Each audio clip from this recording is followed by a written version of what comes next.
Niki ngaji guys, supaya eling-eling itu. Kalau cek eling tenan gitu, didhawuhi Mbah Mun. Kalau cek ingat betul kalau didhawuhi Mbah Mun, wong iku ra iso niru pangeran. Mergo pangeran iku layak ulu wala yasrabu. Eling-eling. Terus wong iku ra iso niru napa? Pangeran. Pangeran kan mboten dahar, mboten minum. Sehingga untuk menuju jalannya Allah, iku gelem ra gelem iku anut makhluk. Lane wong keliru muni sithik-sithik langsung anut pangeran. Pangeran iku ora dahar, ora minum. Berarti dari zate pangeran itu tidak mungkin kita tiru. Mergo laisa kamislihi syai'un. Makanya ketika kita berdoa di Fatihah, rungokno tenan. Ketika kita doa di Fatihah seperti ihdinas siratal mustaqim iku siratal ladzina an'amta 'alaihim. Mestine normalnya kan tunjukkan kami jalan yang lurus yaitu siratoka, jalan engkau ya Allah. Itu tidak seperti itu, tapi siratal ladzina an'amta 'alaihim, jalannya mereka yang telah engkau beri nikmat. Karena manusia enggak mungkin niru Allah langsung, mergo Allah itu mboten apa? Mangan mboten minum. Artinya kita ini bisanya niru ya niru wong, wong ketemu wong, hadis ketemu hadis. Sebab itu sakjane wong toreko ya ana benere ketika mengatakan wong kudu di guru. Cuma tak arani ana benere kok enggak fairnya kan kadang maknane guru itu hanya mursyid. Sebetulnya ngomongnya ndak usah seperti itu ya. Semua orang harus punya sanad. Sanad di toreko disebut mursyid, ning ilmu hadis disebut rawi, ning kepesantrenan disebut napa? Kiai atau guru. Tapi problem sebagian orang itu kan asobia, torikoh. Yang penting itu duwe napa? Mursyid. Nah, mahasiswa penting di dosen. Karena apa? Itu tadi rungokno tenan, awas kena salah. Orang itu ndak bisa niru Allah, sing iso ditiru padha-padha manusa. Mulane ihdinas siratal mustaqim siratal ladzina an'amta. Anut dalane wong sing telah engkau beri nikmat. Ya, yang telah itu siapa? Ya sing wis mati. Iku sing mesti kena dinut sing wis mati. Tapi problem wong mati niku terserah sing nyejarahno. Padha wae iki misale anut Abdul Qadir Jilani utawa anut Imam Ghazali, rawine hok. Utawa penafsirnya goblok. Ya mau kados kula ngaji sore tak contohno, ana wong soleh alim jagungan mbek wong ayu utawa ketemu wong ayu takok-takokan ning perapatan. Terus mbok simpulno nak ngono jagungan mbek wong ayu iku. Mulai kan goblok banget. Padahal iso wae wong iki faktor tangga sehingga ngregani utawa kebetulan cawe dak mau takok bab haid. Gelem ra gelem kan kudu dijawab. Dan kesunatane jawab pancen ning perapatan, nek ning omah rapati sunat. Tak jamin secara fikih. Semakin di depan umum semakin baik karena ketemu perempuan yang tidak mahram baik di depan umum maupun baik dhewean. Baik di depan umum. Tapi kadang-kadang wong sing ra iso ngaji malah ngono kok ngarepe wong akeh tok dhewean ya malah bahaya tuh bocah kok. Wong ra tau ngaji ku repot. Makanya kiai-kiai itu nak nyemak mbak-mbak itu rata-rata malah di depan umum. Memang bagus di depan umum kalau ketemu orang yang tidak mahram. Mergo pikirane wong ra macam-macam. Pantangane seperti dawuh Nabi la yakhluwanna rajulun bimra'atin. Ndak boleh orang persepen. Ya dadi nek ati tangga ayu, nek ben jagongan ku depan umum. Ben ra macam-macam. Nak kono gelem lho. Mestine ora gelem jagongan wis elek. Tapi kadang orang berpikir, ojo ngarepe wong akeh mari ditiru. Lah asal di depan orang banyak itu harame rapati nemen koyok dewi. Tapi kan tetap nak disimpulno itu boleh repot. Tak baleni malih ya. Terus dalane Allah iku kudu niru wong, ora oleh langsung niru Allah mergo Allah iku mukhalafatul lawati niru wong. Mulane wazkur Ismaila wal Yasa. Kanjeng Nabi sing kekasih Allah kon niru Nabi Ismail, Nabi Yasa, Nabi Nabodal. Maksudnya niru wong. Misalnya Ismail di prestasi mengorbankan dirinya untuk abahnya, yaitu ngewangi bangun apa Ka'bah dan siap disembelih. Nabi Yasa di prestasi seperti ini, Nabi Dzulkifli punya prestasi seperti ini. Iku dawe pangeran kena eling aku, iku eling hamba-hambaku sing saleh. Mergo eling Allah langsung tuh tidak bisa karena ada problem apa? Allah itu mukhalafatul lil hawadis. Lah saiki wong kudu ora iso ngaji, muni langsung anut Kanjeng Nabi. Anut Kanjeng Nabi itu artinya apa? Pastikan riwayatnya benar dulu. Nabinya pasti benar, tapi riwayat yang sampai ke kita. Pertanyaannya bukan kita anti anut Nabi, memastikan riwayat itu benar atau tidak. Setelah riwayat itu benar, maknanya benar enggak? Bisa saja maknanya salah. Kayak kelompok-kelompok yang mudah mengkafirkan orang itu maknanya hadis salah. Memang Nabi ngendikan laisa minna ya tidak termasuk golonganku wong sing tau bodoni. Tapi maksudnya Nabi ya dalam konteks itu tidak termasuk golonganku. Bukan berarti dia sama sekali tidak termasuk umatnya Kanjeng Nabi. Karena dalam banyak hadis Nabi ngendikan syafaati li ahlil kabair min ummati. Umatku sing tahu dosa lah berhak mendapat syafaat. Andai kan orang yang pernah bodoni langsung enggak umatnya Nabi, berarti menjadi kafir. Nah dulu dari hadis laisa minna. Ora termasuk golonganku wong sing nate bodoni man ghasyana. Banyak kalau nuruti itu banyak, tidak termasuk golonganku sing bodoni, termasuk golonganku yang itu kan banyak yang dicap Nabi enggak. Riwayatnya benar tapi pemaknanya salah.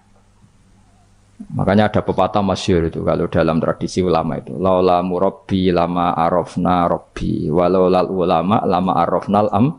Iya, laula murabbi umpama ora ana sing didik aku, lama arafna rabbi. Kita ndak akan ngerti Tuhan ingsun. Ya, jadi misalnya kue urip ning alas, gak ono guru, gak ono apa, rom yo wit iki pahit, wit iki manis. Nah, banyu iku nyegerno kan ngono-ngono tok. Kowe roh pangeran kok ndi saja. Masa belajar filsafat sendiri. Paling rom kidang mbok bedak, roh celeng mbok bedak. Jenenge ra ono siapa-siapa. Mulane laula murabbi lama arafna rabbi. Jadi kita tahu Allah barokah para murabbi, wong sing didik. Sehingga hubungan kita dengan Allah itu ya nurut sing didik. Nggih jenenge laula murabbi lama arafna rabbi. Terus nomor loro walau lal ulama lama arafnal anbiya. Andai kan ndak ada ulama, kita juga gak ngerti Nabi. Kowe kok sithik-sithik sunah Rasul hadis sing nerangno sop. Misale kowe ngerti Nabi ku nak sujud. Iku ngene, kowe jare sapa?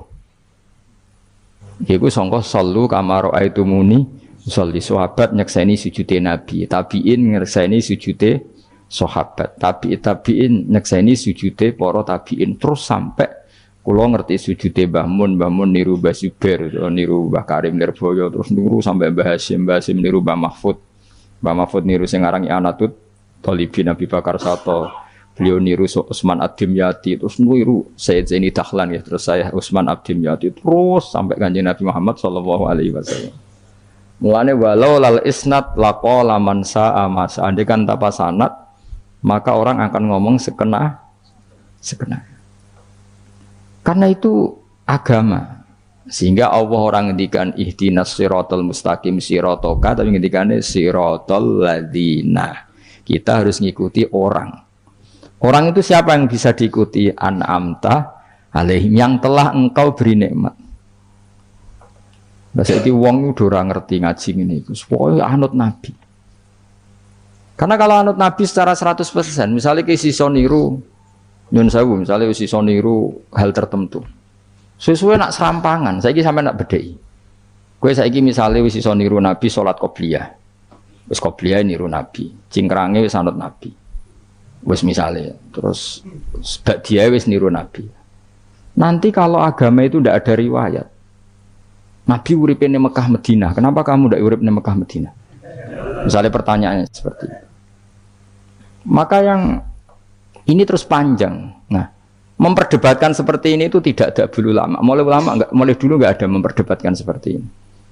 Karena ulama lah yang tahu cara pandang usul fikih ini. Nabi ketika nempat di Madinah itu jenenge waqi'atu ainin, satu fakta. Sementara Nabi nak nasrul Islam itu misi. Saya ulang lagi ya, Nabi nempat di Madinah namanya waqi'atu ainin, satu fakta.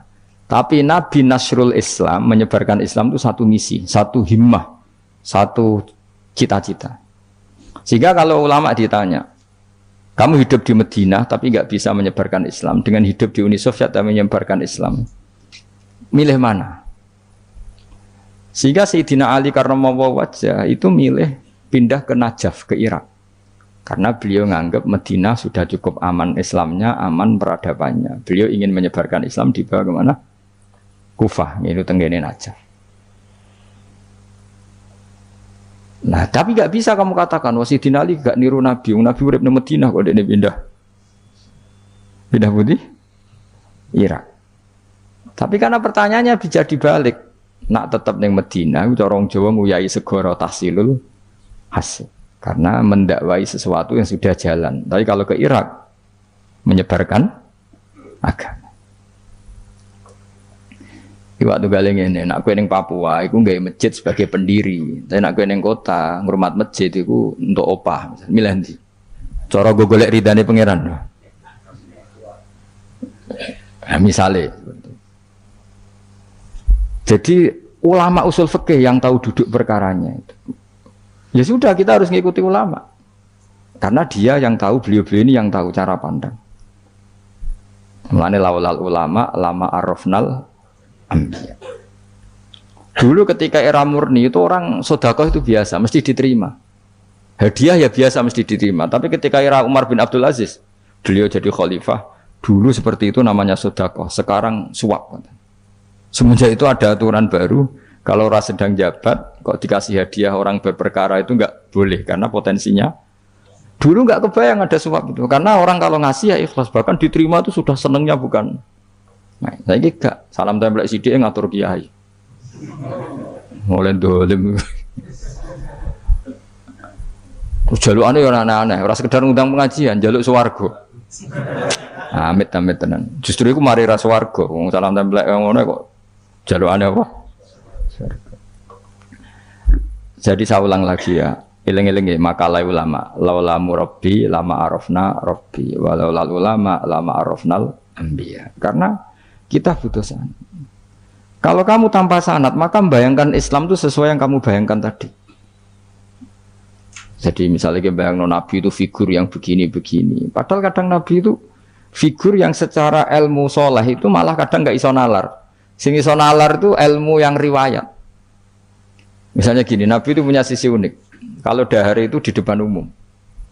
Ya kadang sampai di luar di depan umum. Terus kalau memperlihatkan sebagai manusia itu ya diperlihatkan. Kenapa? Karena Nabi jadi Nabi itu setelah Nabi Isa. Nabi Isa karena begitu sempurna malah kecelakaan dianggap pangeran. Jika Nabi itu kalau dari itu di depan umum. Terus Nabi istrinya banyak.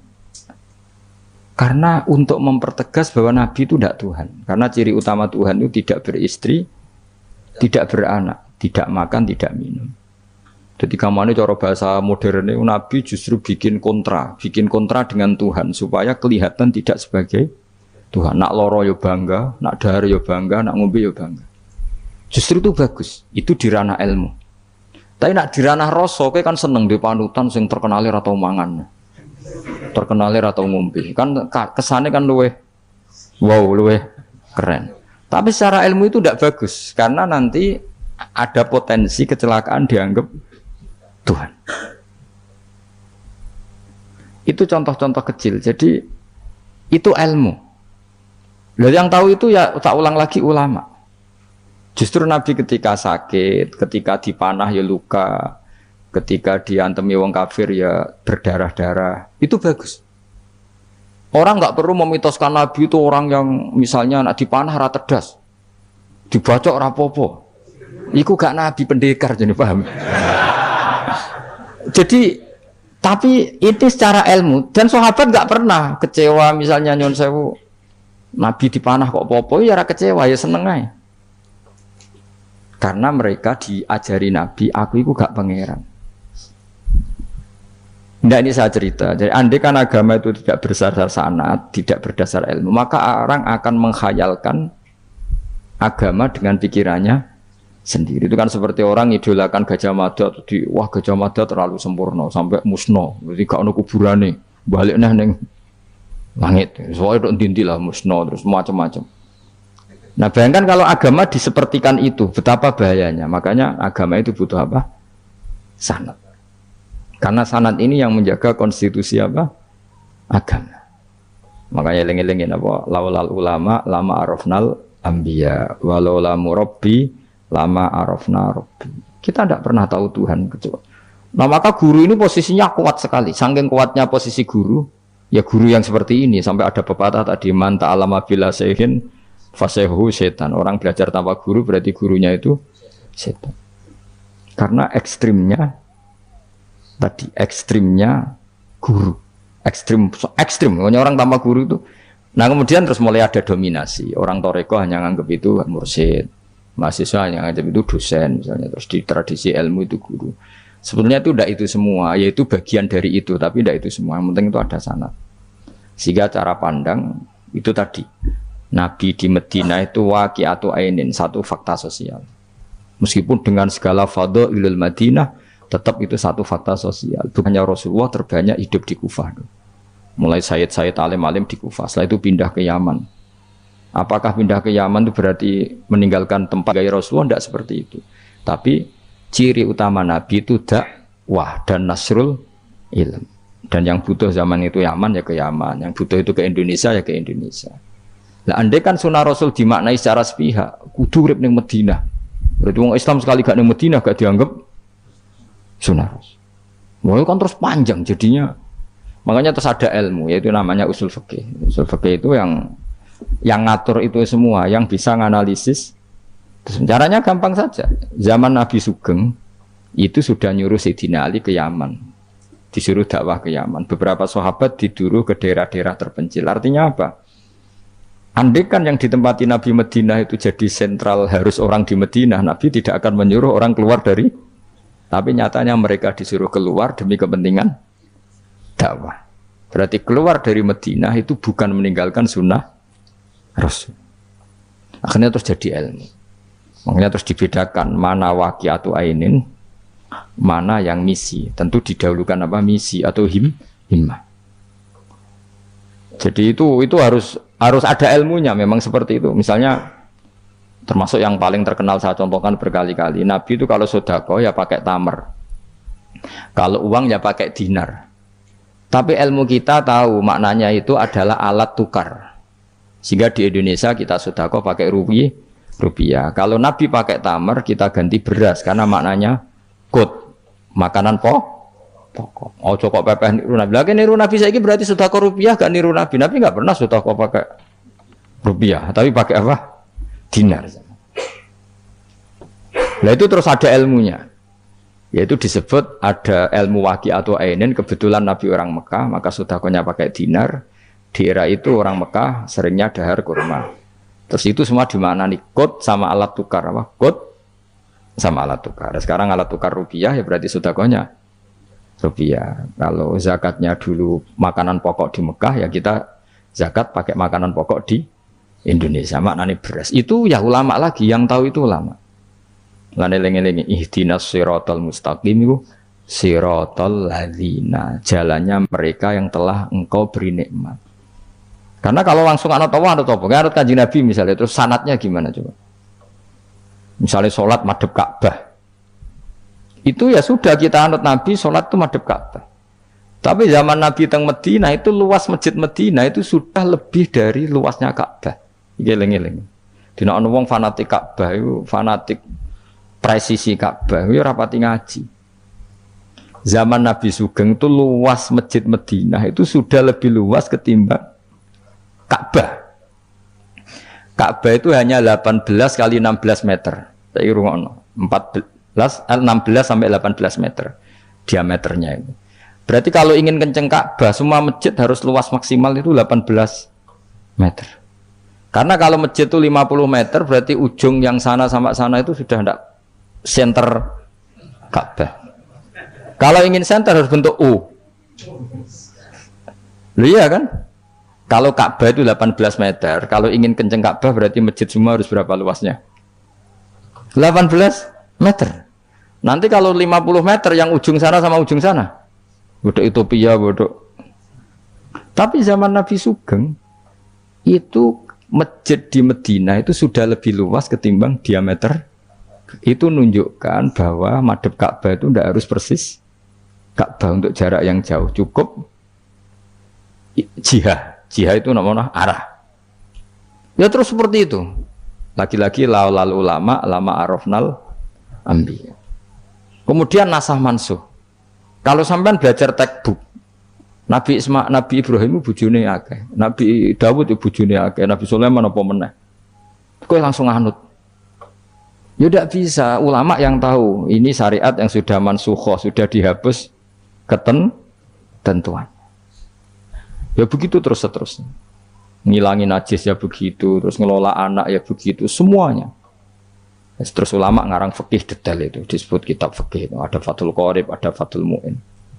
Jadi kamu tidak bisa berdiri sendiri memahami agama. Makanya laulal isnad laqala man sa'a masa. Andaikan tidak ada sanad, maka orang akan semau gue. Karena dia punya pikiran, kebetulan dia kiai, dianggap itu pikirannya Islam. Dia punya pikiran, kemudian dia mubalek pas acara Islam, dikira itu pikiran, padahal pikirannya juga ada orang ngomong, kiai sekarang harus kaya, kalau nggak kaya nggak dihormati. Mana ada target Islam ingin dihormati? Itu satu kesalahan. Bilang harus kaya, mana ada di antara hukum fikih itu kaya itu harus. Mengharuskan sesuatu yang tidak wajib itu dosa besar. Ijabu malam yajib. Itu sudah salahnya kebanyakan. Terus target supaya dihormati. Mana ada target Islam orang ingin diridani Allah, pengen dihormati wong. Lucu meneh kan itu mesti pikirannya sendiri. Tidak mungkin itu pikiran Islam. Ya tidak hilang ya. Laulal isnad laqala man sa'a masa. Andai kan tidak ada sanad, maka orang mau ngomong apa saja ngomong. Terus dibutuhkan sanad. Termasuk yang ekstrim itu juga butuh sanad. Misalnya ini contoh paling gampang ya. Ada dua orang saling bunuh, sama-sama mukmin, sama-sama bawa pedang, tarung, terus yang satu terbunuh. Zaman Nabi Sugeng itu ngendikan al-qatil wal maqtul finnar, yang bunuh dan yang dibunuh di neraka. Buktinya zaman sahabat itu iskal itu janggal. Hadza al-qatil ya Rasulullah, fama balil maqtul. Oke, kalau yang terbunuh, yang membunuh masuk neraka saya sepakat ya Rasul. Tapi kalau yang dibunuh dosanya apa? Jawab Nabi, innahu kana harison ala qatli sahibi. Yang terbunuh sebetulnya mentalnya pembunuh, cuma nasibnya. Maka yang diukur Islam itu himmah, bukan nasib. Dia terbunuh itu fakta, tapi mentalnya pembunuh, sehingga dia harus masuk neraka karena mentalnya pembunuh. Nasibnya terbunuh, tapi mentalnya pembunuh, sehingga al-qatil wal maqtul finnar. Nah itu seperti itu. Kalau nggak kita pakai riwayat nggak bisa, kita masih pakai logika yang qatil di neraka, yang maktul di surga. Maka jangan-jangan kita di Indonesia bisa saja kita ini Islamnya luar biasa, karena justru di Indonesia itu kita dakwah. Makanya di guyonan kiai terkenal itu, ini kisah nyata tapi jadi guyonan, tapi nyata. Ada orang dari beberapa negara, iya nggak apa-apa, imam akbarnya saja nggak dapat apa. Wah mereka cerita, wah kalau di kita digaji gini. Karena negara sudah peduli sama imam masjid, sama imam musola gini. Nah, setelah dia bangga sama kiai Indonesia digosok. Makanya kamu sholat terus ya, takut potong gaji. Itu kagetnya bukan main yang ulama-ulama internasional. Karena kalau satu bulan itu gajinya pas itu cerita 70 juta yang kelas Timur Tengah. Bisa kamu bayangkan berarti per sholat berapa ya? Kan satu sholat itu 5 ya. 5 kali 30 berapa? 150. Berarti per sholat nilainya sekitar 1 juta ya? 500.000 ya? Berarti kalau nggak sholat 2 kali potong 1 juta. Oh kagetnya bukan main ketika digojlok ulama Indonesia. Makanya kamu sholat terus ya, takut potong. Saking Indonesia khair, Indonesia bagus kan ya, mergo ora usah napa? Ora usah gaji. Meskipun ya mutang-mutung bolak-balik. Nah ini cerita, yaitu guyonan, tapi itu masuk akal. Jadi kita ini jangan, kadang-kadang kita ini merindukan Indonesia kayak negara-negara di sana yang imam masjid diapresiasi oleh negara, muadzin diapresiasi, itu oke. Mungkin pada sisi negaranya bagus karena ngurus orang-orang soleh. Di sisi orang solehnya yang masalah karena mengganggu ikhlas. Jadi kayak wong kiai disuwani wong ayuhin. Wong ayune delok kiai jari ibadah, kiai ini sing masalah amen delok terus. Jadi ya jari delok wong alim kan ibadah, sing masalah sing wah repot tuh. Ya kayak tadi, negara berbuat baik sama kiai, misalnya kiai digaji gini, negaranya baik karena ngurmat kiai, tapi kiai tergantung gaji ini yang mulai masalah. Itu yang tahu ulama, lagi-lagi ulama. Makanya saya itu sama ulama itu hormatnya Masya Allah. Saya itu dulu Mbah Mun itu tidak pati suka sama apa-apa di manajemen. Termasuk saya dulu pernah tanya, kenapa beliau kurang suka misalnya yatim piatu dititipkan di satu manajemen. Jawabnya Mbah Mun itu lucu. Aku kepengen wong nganut hukumnya pangeran, misalnya yatim ya kewajibannya yang keluarga. Ngono iku ngelatih wong lali kewajibane. Ya ngelatih orang lali kewajiban. Jadi misalnya saya punya kakak meninggal, anaknya misalnya yatim, atau punya adik meninggal, anaknya yatim. Agama ini kan punya aturan, kewajiban pertama pada ibunya, pada pamannya, pada keluarga dekatnya. Tapi lalu era modern itu, tentu yang bikin yayasan yatim piatu itu bagus, karena niatnya menampung yatim piatu. Oke, itu bagus, niat yang bagus. Problemnya di keluarga yatim tadi. Dari terbiasa merasa itu punya kewajiban ngurmat ponaan, gara-gara ada yayasan dititipkan. Berarti corong Jawa kulino tinggal gelanggang. Tapi tetap hukumnya Allah yang wajib siapa? Pak D, Pak L-nya. Tapi ketika ada yayasan dititipkan. Makanya kadang ada kebaikan tuh bagus di yang bikin karena niatnya baik, tapi tidak bagus untuk yang kita. Karena terus nanti orang itu terbiasa meninggalkan apa? Kewajiban. Loh itu bahaya, kalau ini begini terus itu bahaya. Bahayanya tadi, coba kalau dia di rumah keluarga, taruh saja gini, punya Pak D 3, yang peduli 1 saja, itu sudah kayak anaknya sendiri, plus ada rasa, namanya sama ponaan itu ada rasa. Belum ada misanan, minduan, tetangga. Kira-kira dapat limpahan kasih sayangnya banyak mana daripada di yayasan? Banyak di keluar. Meskipun yayasan itu ya bagus, tapi tadi nggak boleh orang itu meninggalkan apa? Kewajiban. Itu cara berpikir ulama. Orang harus dilatih tanggung jawab terhadap kewajibannya sendiri. Makanya tadi ya, jadi pepatahnya itu. Tapi tetap yayasan itu baik. Tapi problemnya tadi, terus wong kulino tinggal gelanggang jaro Jawa. Profesi yo gitu. Misalnya ben pinter di pondokno. Sebetulnya al-madrasatul ula itu ibu. Anak mbok pondokno sekira tanggung jawab. Sebetulnya pelajaran pertama dari anak adalah perilaku orang tua. Enak terus pondokno pasrah no kiai. Mun yai kula pasrah bongko anak kula dadekno wong saleh. Wis piye karepe sing di anak iku sapa? Percontohan anak itu pertama orang tua. Tapi saiki nah kiai ini apa? Nggawe lembaga pendidikan ben orang bisa belajar. Wong tuane sing kuwaco. Terus ora tanggung. Makanya lucu kan akhirnya kiai itu sakake didik santri seneng akhirat mulai diwari kedunyan meneh mbek wong tuane. Dadi anggere mulai kambuh. Mondok apik neh kok mulai. Karena tadi. Ya saya ulang lagi ya. Jadi Allah itu layak kulu walayanamu walayasrob. Allah itu enggak tidur, enggak makan, enggak minum, sehingga enggak bisa ditiru. Yang bisa ditiru itu sesama manusia.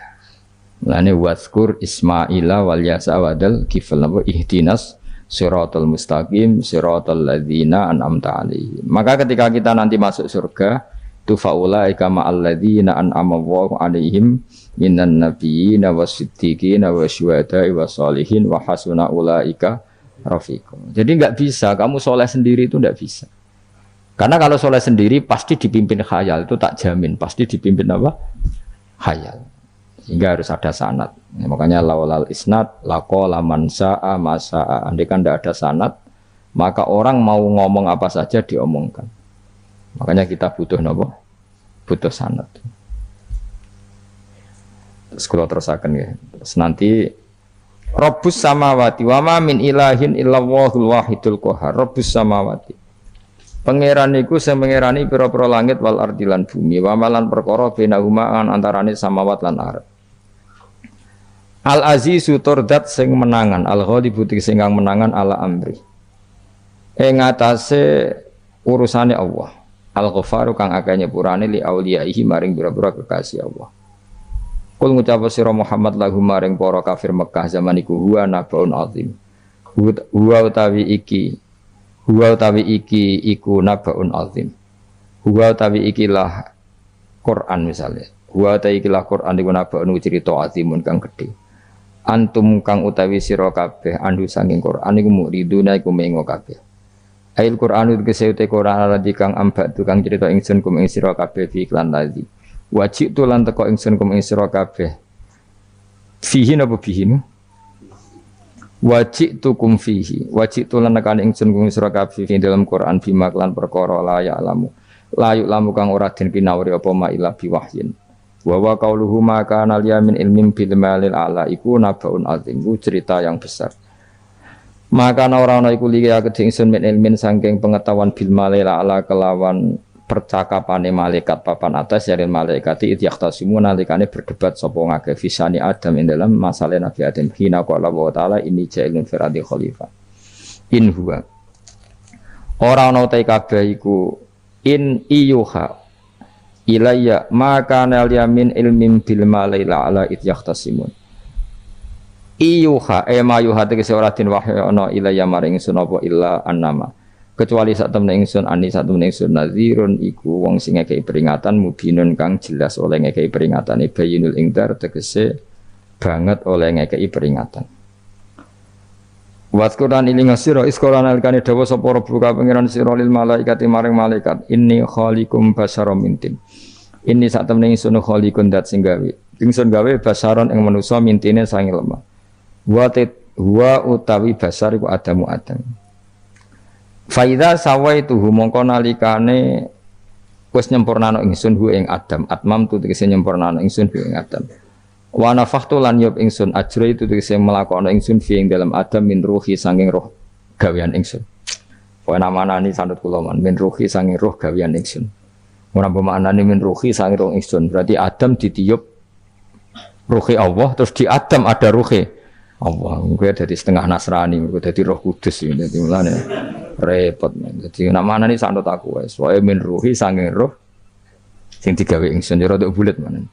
Fasoro mengko jadi sopo Adam khayan jadi urip. Nah, wa idofatur roh utai ngidofano lafat roh ilaihi maring min ruhi ku tasrifun mengekei penghormatan di Adam maring Adam.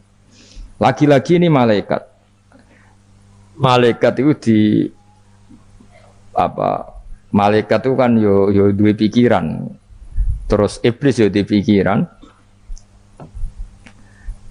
Sing padha-padha pikiran niku ya rada bener iblis. Pikirane to ya. Tapi nurute bener malaikat. Jadi umpama agama kanut pikiran ya bener iblis. Berarti cara berpikir iblis iku Adam ku sangka lemah, aku sangka api. Berarti keren aku. Nah cara pikirane malaikat wis ora mikir mbok mulya ndi dikongkon yo manut. Jadi agama ini sanat. Agama ini seorang lagi napa? Sanat. Sakjane cara tauhid ya keberatan. Aku ana istilah Baitullah ya keberatan. Wong Baitullah maknane omahe Allah. Saya takok. Allah manggon ngerdi ning Ka'bah.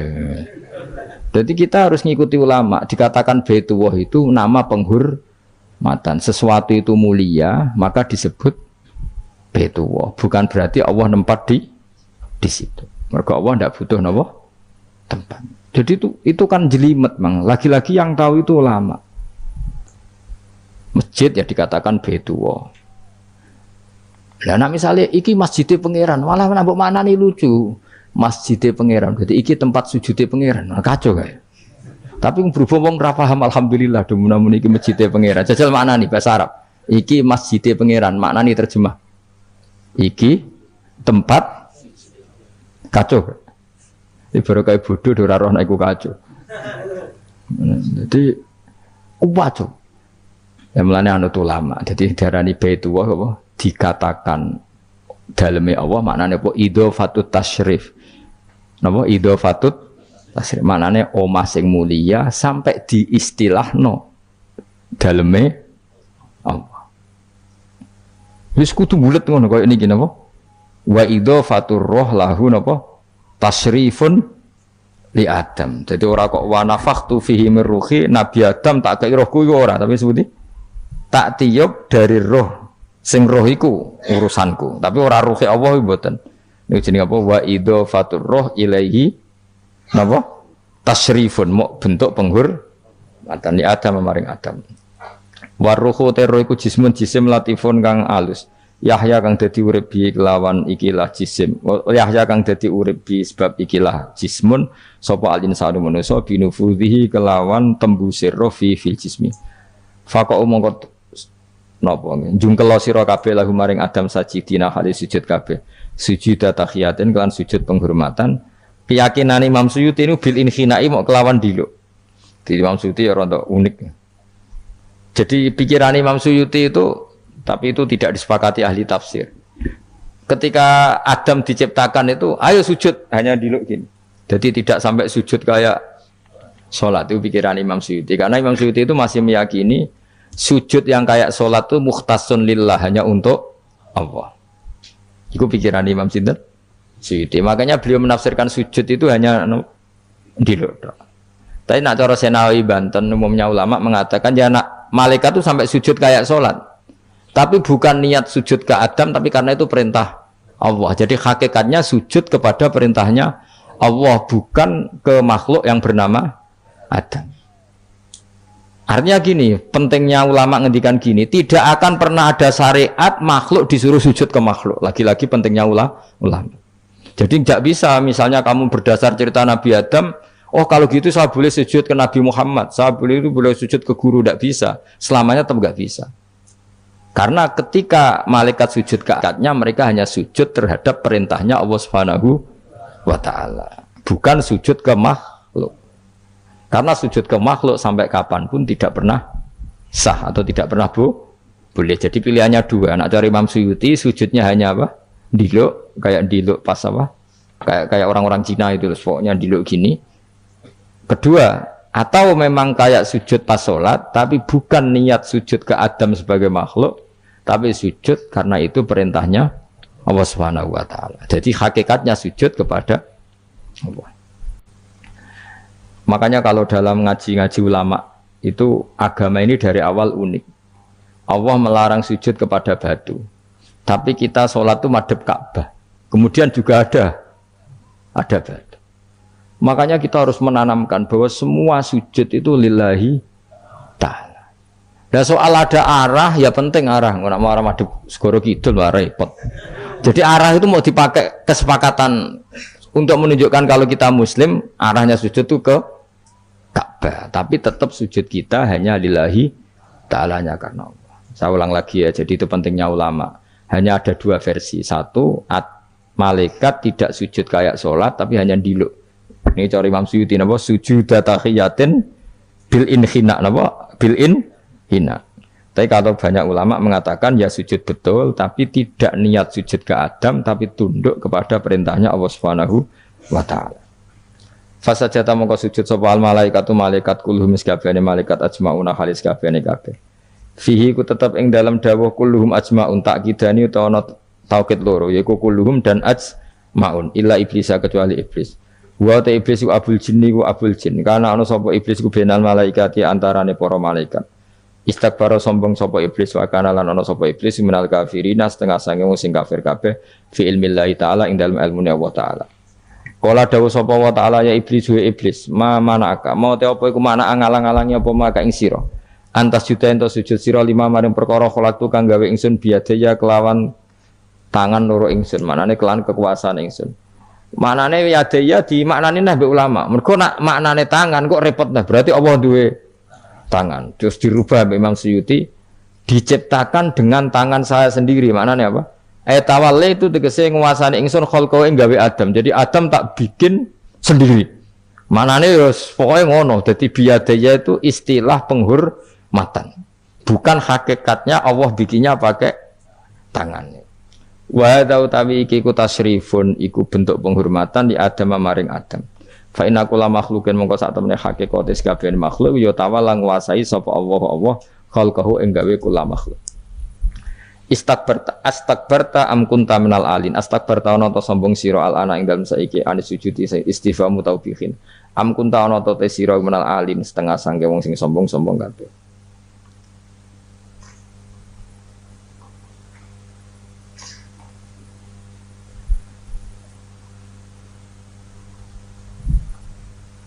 ana Imam Suyuti am kunta ana ta sira minal alin saking sing sombong kabeh mutakabbirin tegese sing sombong kabeh fatakabarta mongko sombong sira anis sujudi saing sujud.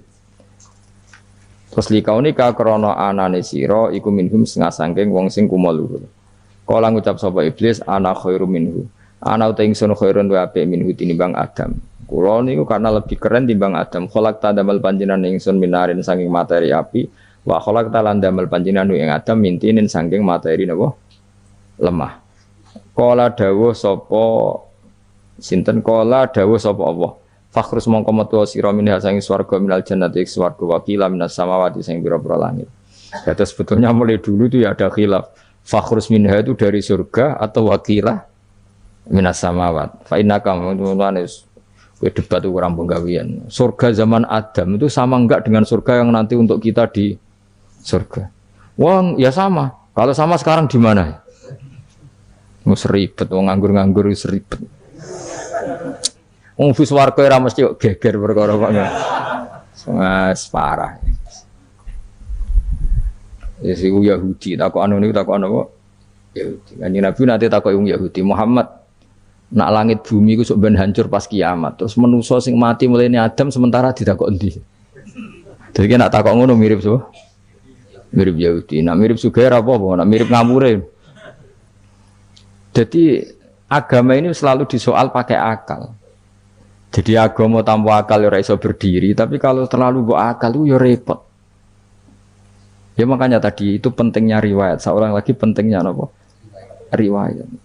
Makanya coro Imam Malik itu gak suka sama agama di logika itu gak suka. Karena nanti orang yang punya logika terus merasa lebih punya otoritas terhadap apa? Agama. Ya wis sesuai ngono agama itu angel oleh nerangno sampean agama itu. Sampai saya kita bedai, Nabi Adam diusir konti. Swarga. Terus swargane Nabi Adam saiki didakoni. Mergo swarga iku luase sak langit bumi. Lah nek iku saiki didakok endi wong. Swarga lebih luas ketimbang langit. Kan enggak mungkin sesuatu yang luas diletakkan di yang sempit. So, akhirnya Mu'tazilah enggak percaya anane swarga zaman Nabi Adam. Jadi swarga sing cerita Adam itu tidak sama dengan surga yang nanti arduhas samawati wal ard. Jari ahli sunnah yo sono. Lah ning ndi wis ra roh pokoke ono. Ya itu kan sama-sama terus diterusno wong debat. Ya sudah guys. Nak cara aku wis mlebu sik kok gampang nerangno nek wis bar roh. Secara teori kan gitu, ora roh kok nerangno sak usih. Bro. Ya sudah sampean bu swarga wae lagi apa? Lagi nerangno. Pas aku nerangno kowe ra ning swarga ya wis ra ketemu. Wis ngono enak nang cangkem elek ngono wis rasaku ben nerangno kowe ra ning kono ya wis akhire gak. Apa cocokan sampean? Aku tak nerangno swarga lah sing kono ben nerangno neraka. Mergo roe neraka. Agama iku unik. Ya karena tadi apa ya? Dari awal agama ini di kaum yakilun, tapi akal yang berlebihan itu ya mengganggu agama. Ya sudah makanya seorang lagi itu riwayat ya sebagian ini apa? Riwayat. Wa inna hadzal ilma dinun fangzuru amman ta'khuduna dinakum. Agama ini ilmu. Kemudian kamu harus dari sanad yang benar, ya. Dari sanad yang apa? Dari sanad yang benar. Ya sudah seperti itu. Mana cok kulon setuju model kayak sholat sunat safar tidak harus madhep kiblat terus. Jadi agama ini sudah unik. Misalnya gini, sholat fardu kan wajib kiblat, tapi ada sholat yang nggak usah madhep kiblat, yaitu sunat safar. Misalnya orang di pesawat gini. Karena guling-gilingan, nah, hakikatnya kiblat itu tidak fokus kita namun Allah Subhanahu wa Ta'ala. Jadi memang agama, tapi lagi-lagi itu butuh riwayat. Seorang lagi butuh riwayat. Kalau nggak pakai riwayat terus kok Abu Nawas kabeh. Karena tadi Amerika, saya ulang lagi Amerika, itu kalau dibor pas New York itu kena Ka'bah. Lah logikanya kalau arahnya pas itu kan bebas arah. Berarti orang Amerika oleh sholat bebas. Tidak bisa seperti itu ya, tetap anut konsensus ulama sana atau tradisi sana, kiblat itu ngambil arah mana? Karena dia pas. Ya bumi yang ada arah itu secara akal kan hanya rubuk 1/4. Makanya kalau kamu belajar falak itu ada rubuk. Lainnya itu sudah ada arah. Misalnya bumi bulat bola, yang sama atas dikatakan sama-sama di atas. Ya kadarnya hanya 1/4. Lainnya itu sudah dikatakan samping. Makanya seperti Denmark itu ada daerah yang siang itu sampai 3 bulan, entah berapa siklus sekian puluh tahun. Ada yang lebih lama siangnya. sampai 18 jam. Kalau di Eropa kadang puasa itu sampai 18 jam. Ada yang selalu nggak kena matahari, kayak kutub utara, kutub selatan. Nah makanya kalau misalnya sholat itu ngikuti apa? Kalau ngikuti matahari, orang kutub sholatnya hanya maghrib, isya, subuh. Gak wajib poso, nggak tahu ono berino misalnya. Ya tidak bisa seperti itu. Jadi kalau nuruti logika kan terus berdebat terus. Tapi kalau nuruti rasa sebagai hamba. Orang kutub butuh sujud sama Allah, orang kutub butuh loyal sama Allah dengan memperlakukan puasa. Ya sudah, akhirnya kita harus puasa.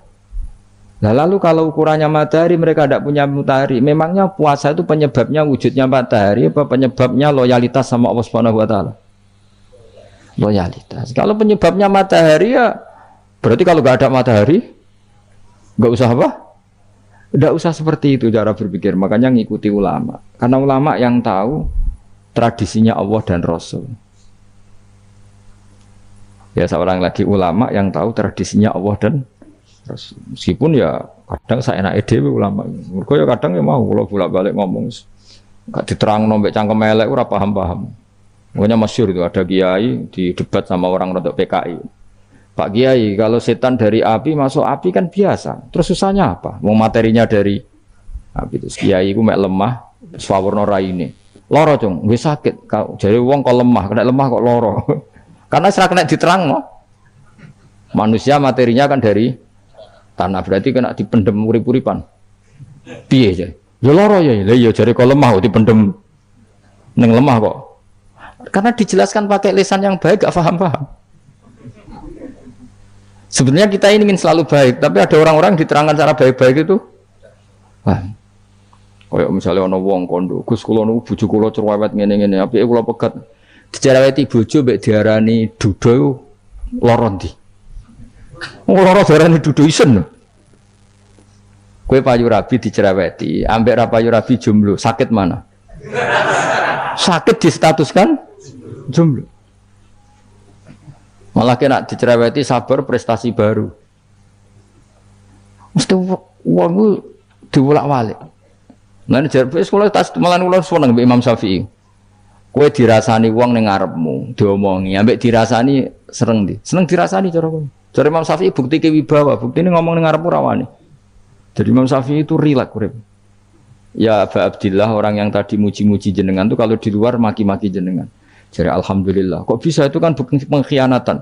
Berarti saya wibawa. Di depan saya enggak berani itu. Wong iku suwan Imam Syafi'i ya cium tangan ya hormat. Tapi setelah di luar menghujat. Singkat cerita dilaporkan ke Imam Syafi'i. Orang yang tadi nyium tangannya jenengan itu di luar ngerasani jenengan. Jadi Imam Syafi'i alhamdulillah berarti aku wibawa. Mendengarku rawani. Ya dianggap enteng saja. Terus ada orang misoi Ja'far Shadiq. Sayyid Ja'far Shadiq itu Sayyid putune Nabi, orangnya soleh alim. Gurunya Abu Hanifah. Di antaranya gurunya Abu Hanifah itu Sayyid Ja'far Shadiq. Itu kalau dihujat orang diomongin ini.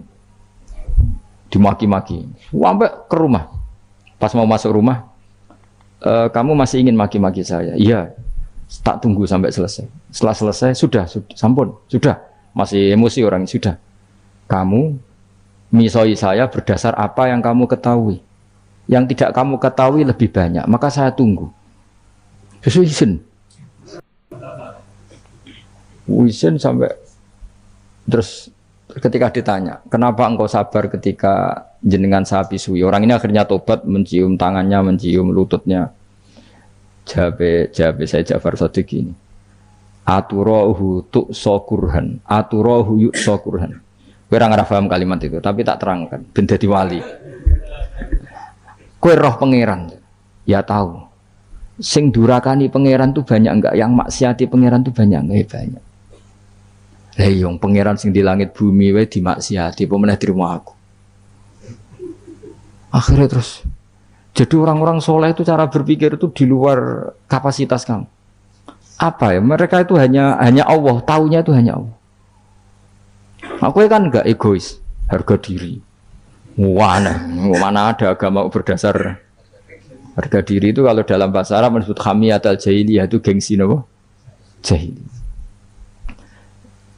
Makanya ketika saya berkali-kali cerita itu ada seorang ulama dipanggil tetangganya, nom. Setelah sampai situ, sudah kembali, saya tidak butuh kamu. Setelah sampai rumah dipanggil lagi, sudah kembali lagi sampai 3 kali. Ulamanya tetap ceria, tetap nyaman. Ketika ditanya, kenapa engkau tetap nyaman? Wahai pemuda, kamu itu tetangga saya. Kata Allah dan Rasul, nak kue iman be Allah Rasul, kon ngapi tonggo, kon ngundang aku ya teko. Ya seneng wong nuruti perintahnya. Ketika kamu nyuruh saya kembali, ya saya kembali. Memang itu keinginan kamu. Kue tanggaku, aku kon nurut be tonggo. Aku ora urusane be kue. Aku mau nyaman be perintahnya. Oh, nangis pemuda tadi itu tobat. Kalau kamu kan warga diri, orang kok dipimpong. Ini gak bakat wali blas ya. Jadi orang dulu itu nyaman.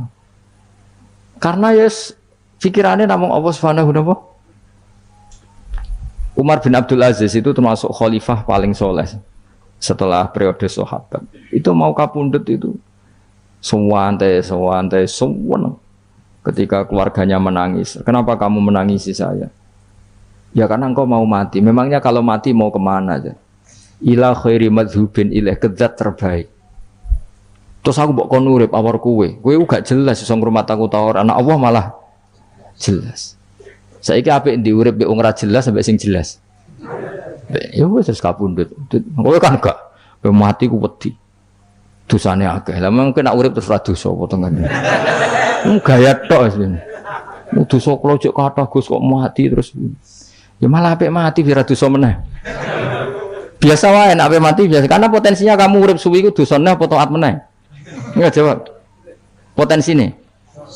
Dosa meneh apa taat meneh? Apa ya dosa ya taat. Terus pas mati pas taat atau pas dosa? Ya ora usah ngono biasa ya. Sampai mati ae matur pangeran Gusti nak saya ini mati nggih. Mati mawon nak saya ini urip nggih. Urip mawon Gusti semua anut jenengan wis. Zaman kula urip sing ngrumat nggih jenengan mungkin sampean mati sing ngelola nggih napa? Jenengan pun donya sing ngurusin jenengan kan sebenarnya kalau kita berpikir gitu kan nyaman. Zaman kamu hidup yang mengendalikan jantung, paru-paru, oksigen juga Allah. Dan kamu nggak tahu caranya, tahu-tahu hidup. Tapi setelah mati dikubur kamu iskal. Lalu sistem pernafasan saya gimana setelah saya mati? Memangnya zaman yang donya kowe roh. Oh karena ada oksigen. Nah, terus oksigen wujudnya karena apa kowe ya ora roh. Oksigen dari zat gini lah zat iku kok sapa ya ora roh.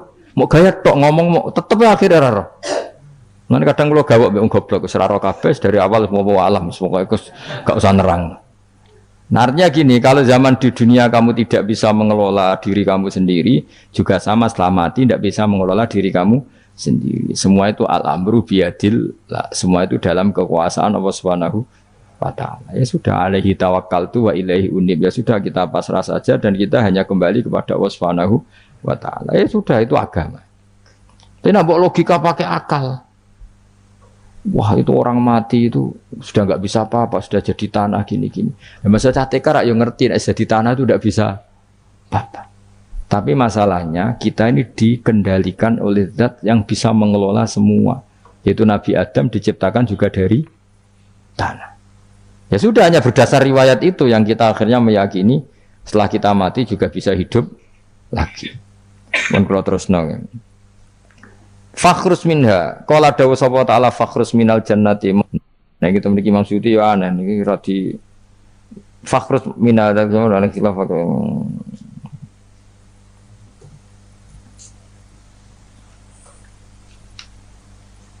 Fakhrus mongko metu sira minha sange jannah minal jannati swarga wakila minas samawat. Fa inna kamu sak temne sira rajimun wong sing dilanati matrudun sing ingkang dilanati. Wa inna alaika lan sak temene kowe ngatasi sira laknati lanat ingsun ila yaumiddin maring tumeka hari pembalasan il jaza. Kala ngucap sapa iblis rabbi do ngira ingsun fang fir mongko kula aturi ngeki tempo panjenengan ingsun ila yaumi batun maring dinane dintangekno sapa manusa inas. Kala dawuh sapa fa inna mongko sak temene sira minal mungdharin saking wong sing dikai tempo ila yaumil waqtil ma'lum tumeka maring dina sing ditentokno. Waqtan nafkhatil ula wektu tiupan sing pertama.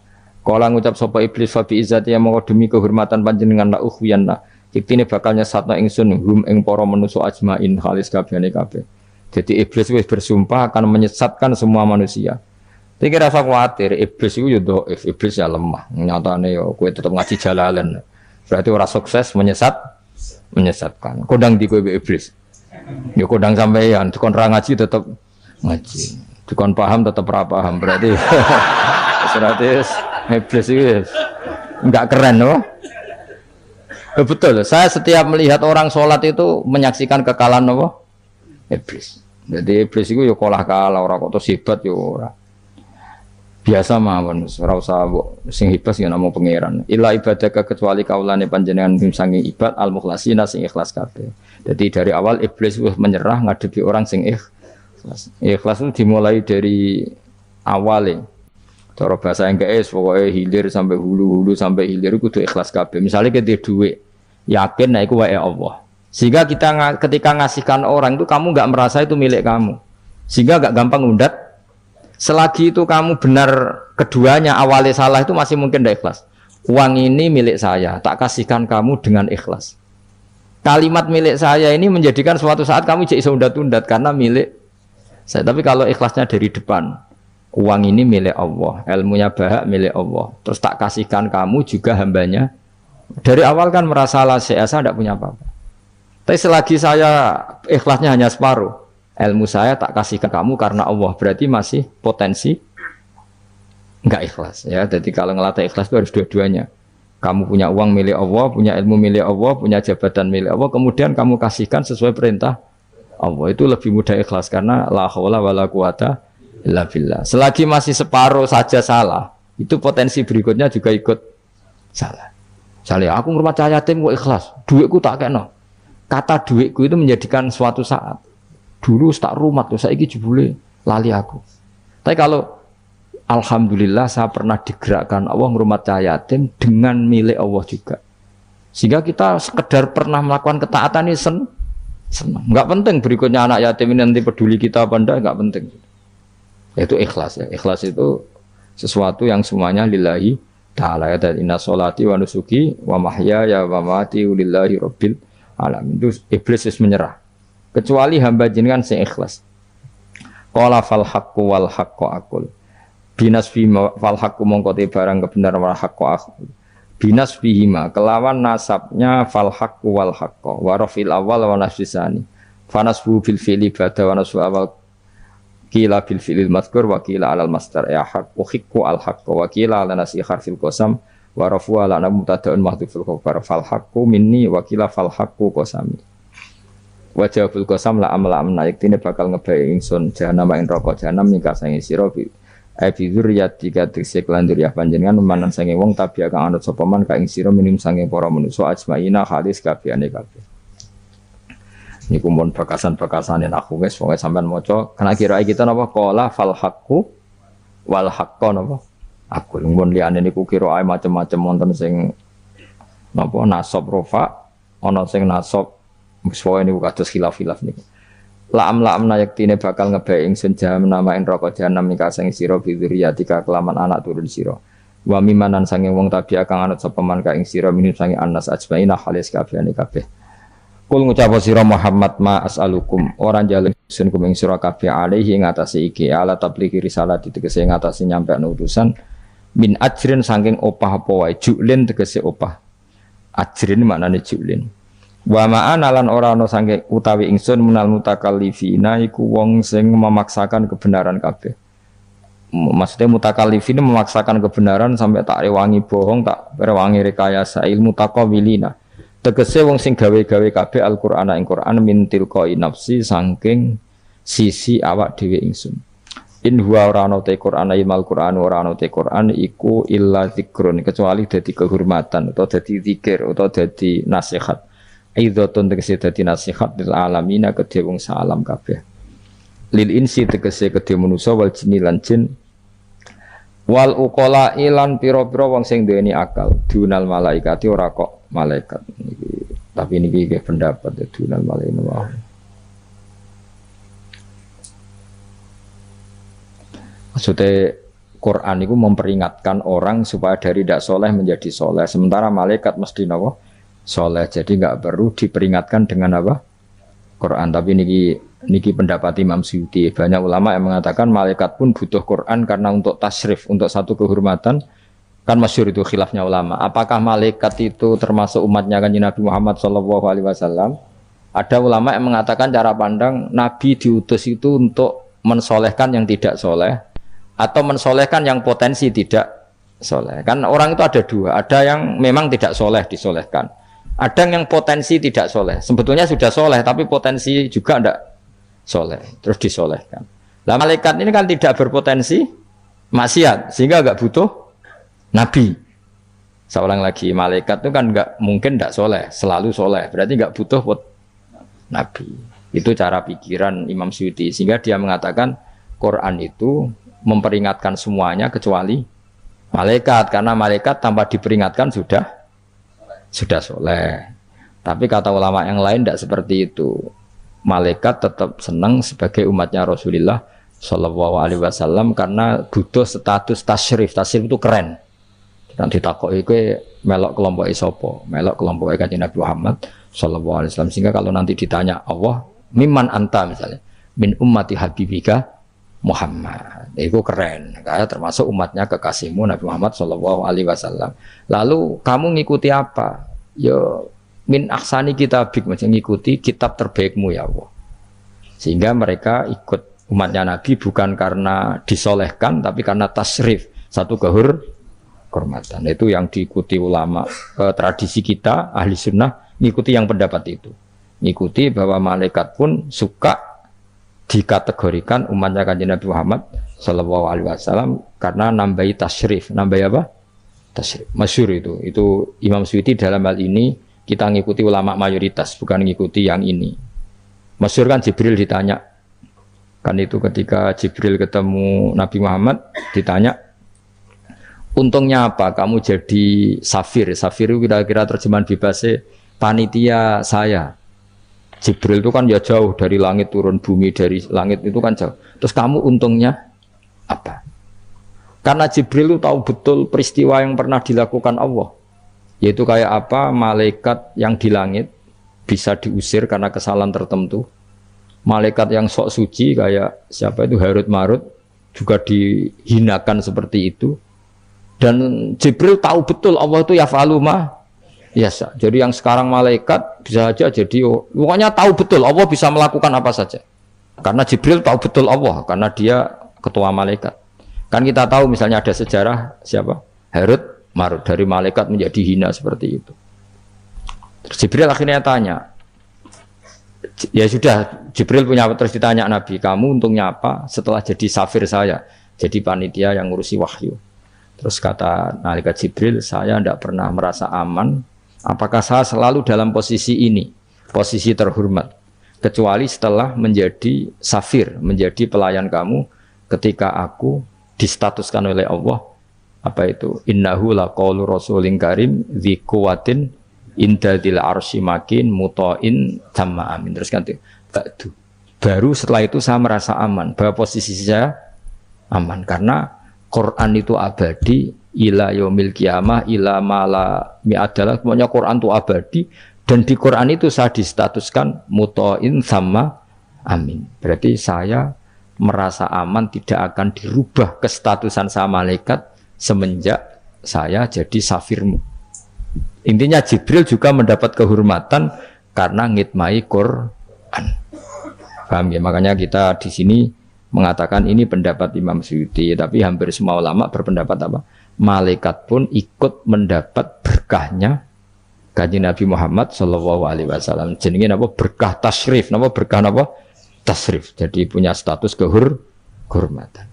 Lah yang dikatakan Imam Suyuti itu murni logika. Murni logika tadi, yang namanya Quran itu memberi peringatan supaya enggak soleh menjadi soleh. Dan malaikat tidak butuh itu karena sudah selalu soleh. Ya, jadi itu logika saja. Tapi kita berkeyakinan malaikat pun butuh, tapi untuk kehormatan. Jadi wala ta'lamunna, yang ilan yaktine bakal ngerti temen sira kabeh ya kufar Makkah penduduk Mekah naba'ahu ing ceritane Quran. Ini ayat populer kula. Jadi kita ini pasti akan menyaksikan kebenaran beritane Quran ila yaumil qiyamah. Sanurihim ayatina fil afaqi wa fi anfusihim hatta yatabayyana lahum annahul haq. Wala ta'lamuna yaktine bakal ngerti sira kabeh ya kufar Makkah wong kafir-kafir Mekah naba'ahu ing ceritane Quran khabar sidqihi. Tegese cerita kebenarane Quran ba'da khinin sausing kok Tapi ki dawuh pangeran. Terus Imam Suyuti nafsiri yaumil kiamah. Ya, tapi ini lagi-lagi tafsir ya, bukan Quran. Jadi cara Imam Suyuti, kamu akan tahu berita kebenarannya Quran setelah kiamat. Tapi nyatanya sebelum kiamat pun kita tahu banyak tentang berita benarnya apa? Quran. Nggih saya beri contoh ngeten nggih. Niki ben nambah iman kula jenengan teng Kanjeng Nabi Muhammad sallallahu alaihi wasallam. Nabi itu kan orang yang mukjizatnya jelas Quran. Ya jelas kita sepakat Nabi itu orang yang mukjizatnya itu ngendikan Konstantinopel. Nabi itu orang Mekah. Itu orang Mekah, orang Medina. Itu ngendikan Turki, itu kan jauh sekali karena Turki itu ikut barat.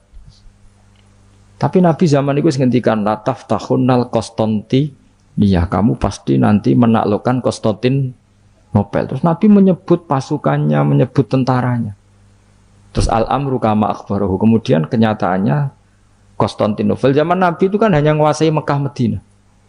Dereng duki putih-putih. Tok Syria itu era Umar. Tapi era Pangeran Fatih pun berapa ratus tahun setelah Nabi baru menaklukkan apa? Konstantinopel. Mergo Nabi nate dawuh mulai sekarang sampai kiamat uridot alia umati, umatku dipertontonkan. Jadi Nabi sempat delok kalau cara Jawa TV lah. Jadi menawa Nabi ya pirsa ngaji Jalalain paham ora paham ya.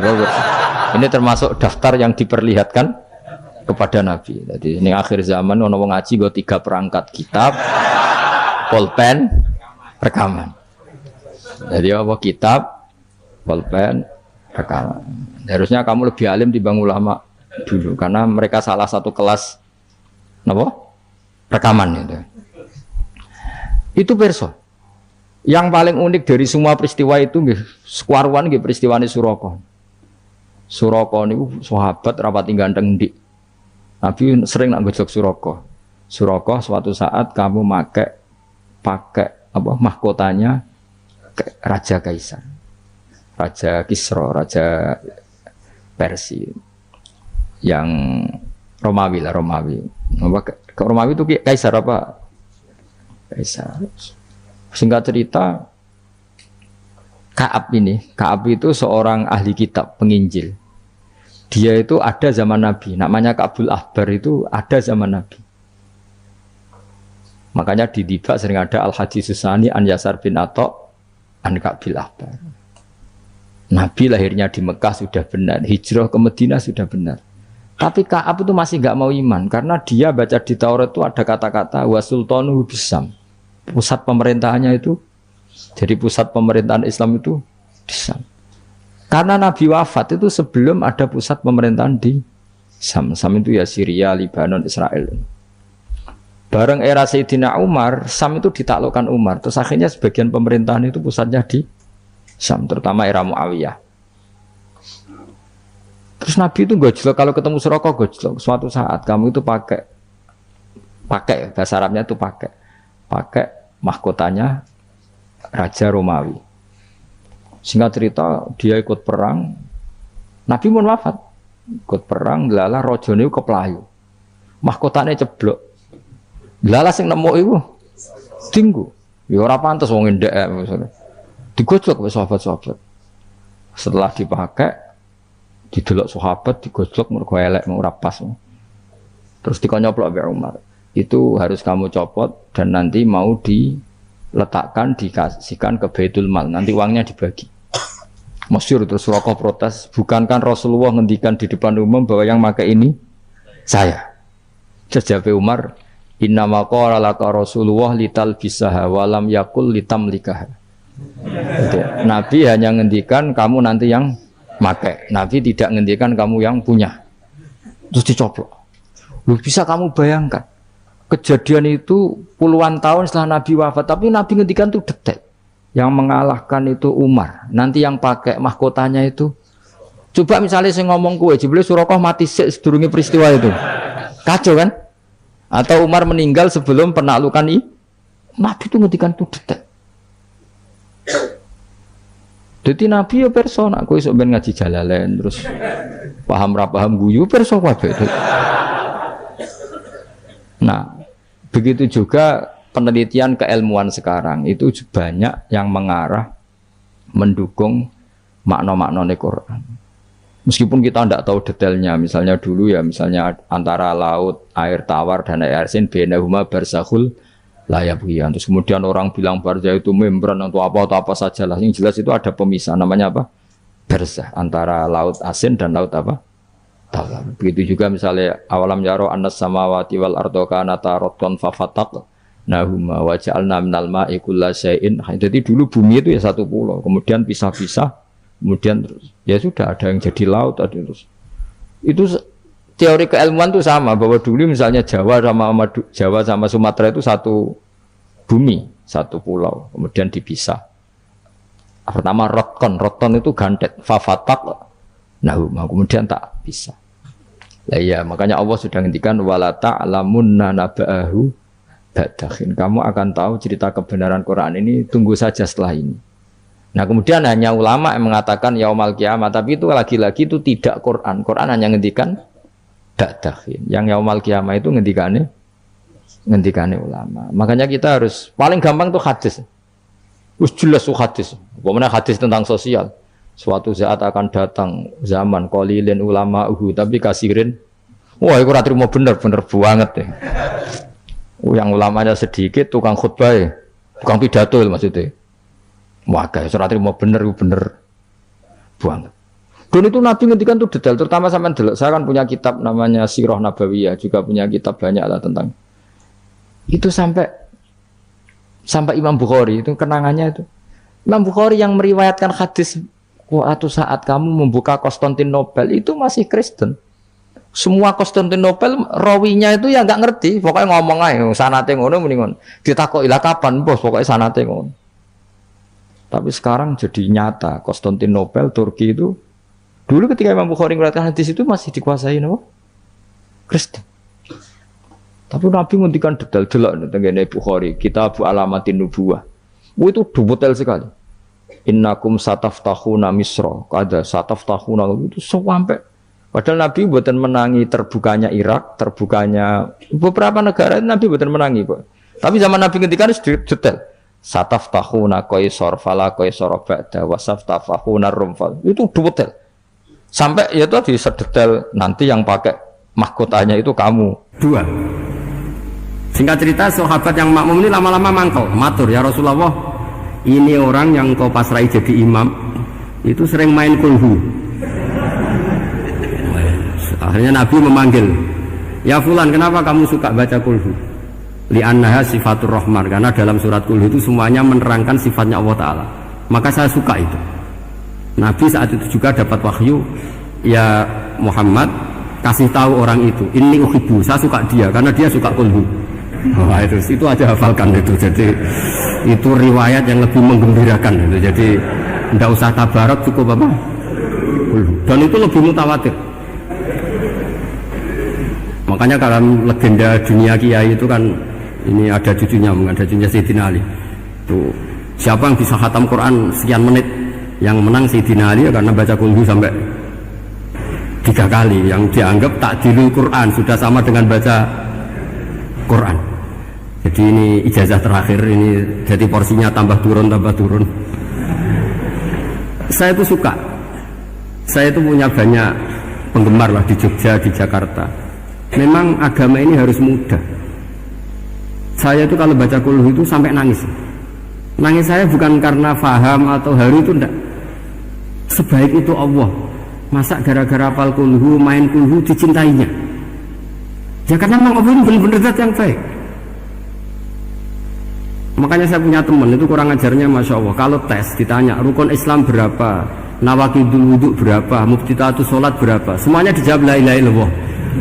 Terakhir ditulis kafir Pak, sama anak nyalahno iki. Nyalahno la ilaha illallah kafir apa enggak? Gurunya bingung kan akhir. Di ek iku la ilaha illallah kok di ek. Akhirnya bocah diceluk, "Cung maksudem piye? Mun sampean wani nge-ek Pak, kafir Pak." Akhirnya sugahno ribet-ribet. Pertanyaan apa tuh? Mam tilatu sholat la ilaha illallah. Nah gitu wudu ya. Tapi jangan tiru. Lah gurune kok nge-ek gak wani, kafir. Siapa yang berani nge-ek la ilaha illallah? Ya ana meneh sing buweli. Sanging beline ku disurati wong tuane. Kalau nu mondok sarang era kuno, jadi ijek lugu wong. Surati wong tuane, kowe gak susah, wong tuamu disurati. Tenang ya Gus, bapakku buta huruf. Jadi wis disurati, gak ngefek wong bapake buta huruf. Nah, di Islam, saya ulang lagi di Islam. Dengan tanda kutip kesalahan-kesalahan kecil gini ku zaman Nabi, sahabatnya Nabi, iku kabeh ku dadi berkah. Makanya nggak ada ilmu sebarokah kayak zaman Nabi. Wong goblok wae jadi berkah. Sampai Nabi ngendikan aksaru ahli jannah al-buyu, ake-ake penduduk swarga itu wong goblok. Mergo wong goblok itu piye? Tapi dimangkuli iku ya gaweane pangeran. Nabi itu pernah disomasi wong goblok. Itu ya piye? Nabi kan cerita kiamat tuh gini. Yang kemarin nggak jadi itu. Kiamat di Indonesia kan berapa kali ya? 999 terus 2000 berapa? 12 terus Jumat apa kan sering mau ada kiamat itu. Saya sering ditanya tamu, Gus, entah ini kiamat yang putih, entah ini barang aku, aneh-aneh. Karuan layak alamuha illahu bakas. Nak misalnya tenan Gus, ya tenan sengenek gue se, anak aku gak. Wah sesuk tajak ngenteni kiamat ora sida kiamat. Aneh-aneh. Saya ulang lagi, ketika Nabi cerita dasarnya kiamat itu sahabat itu nggak mikir, padahal mereka orang-orang pinter. Si mikir wong desa man.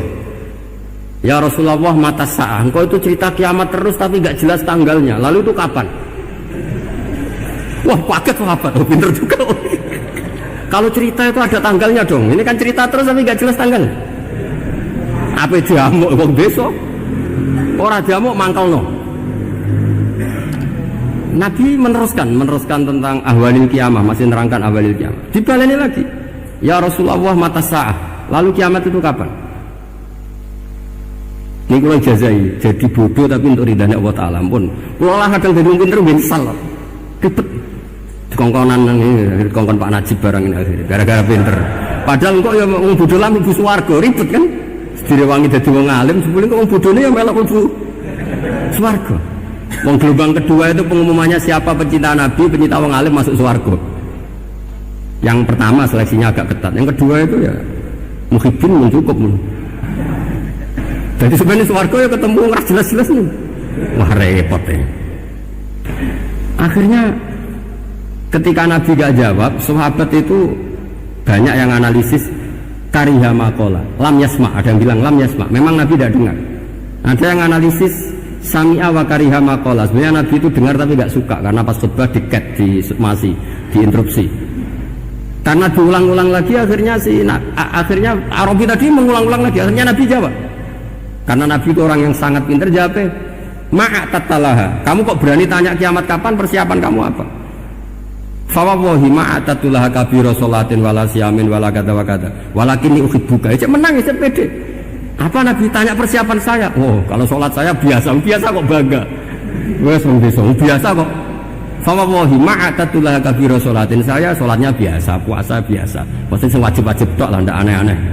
Tapi walakin uhibbuka, tapi saya ini mencintai engkau.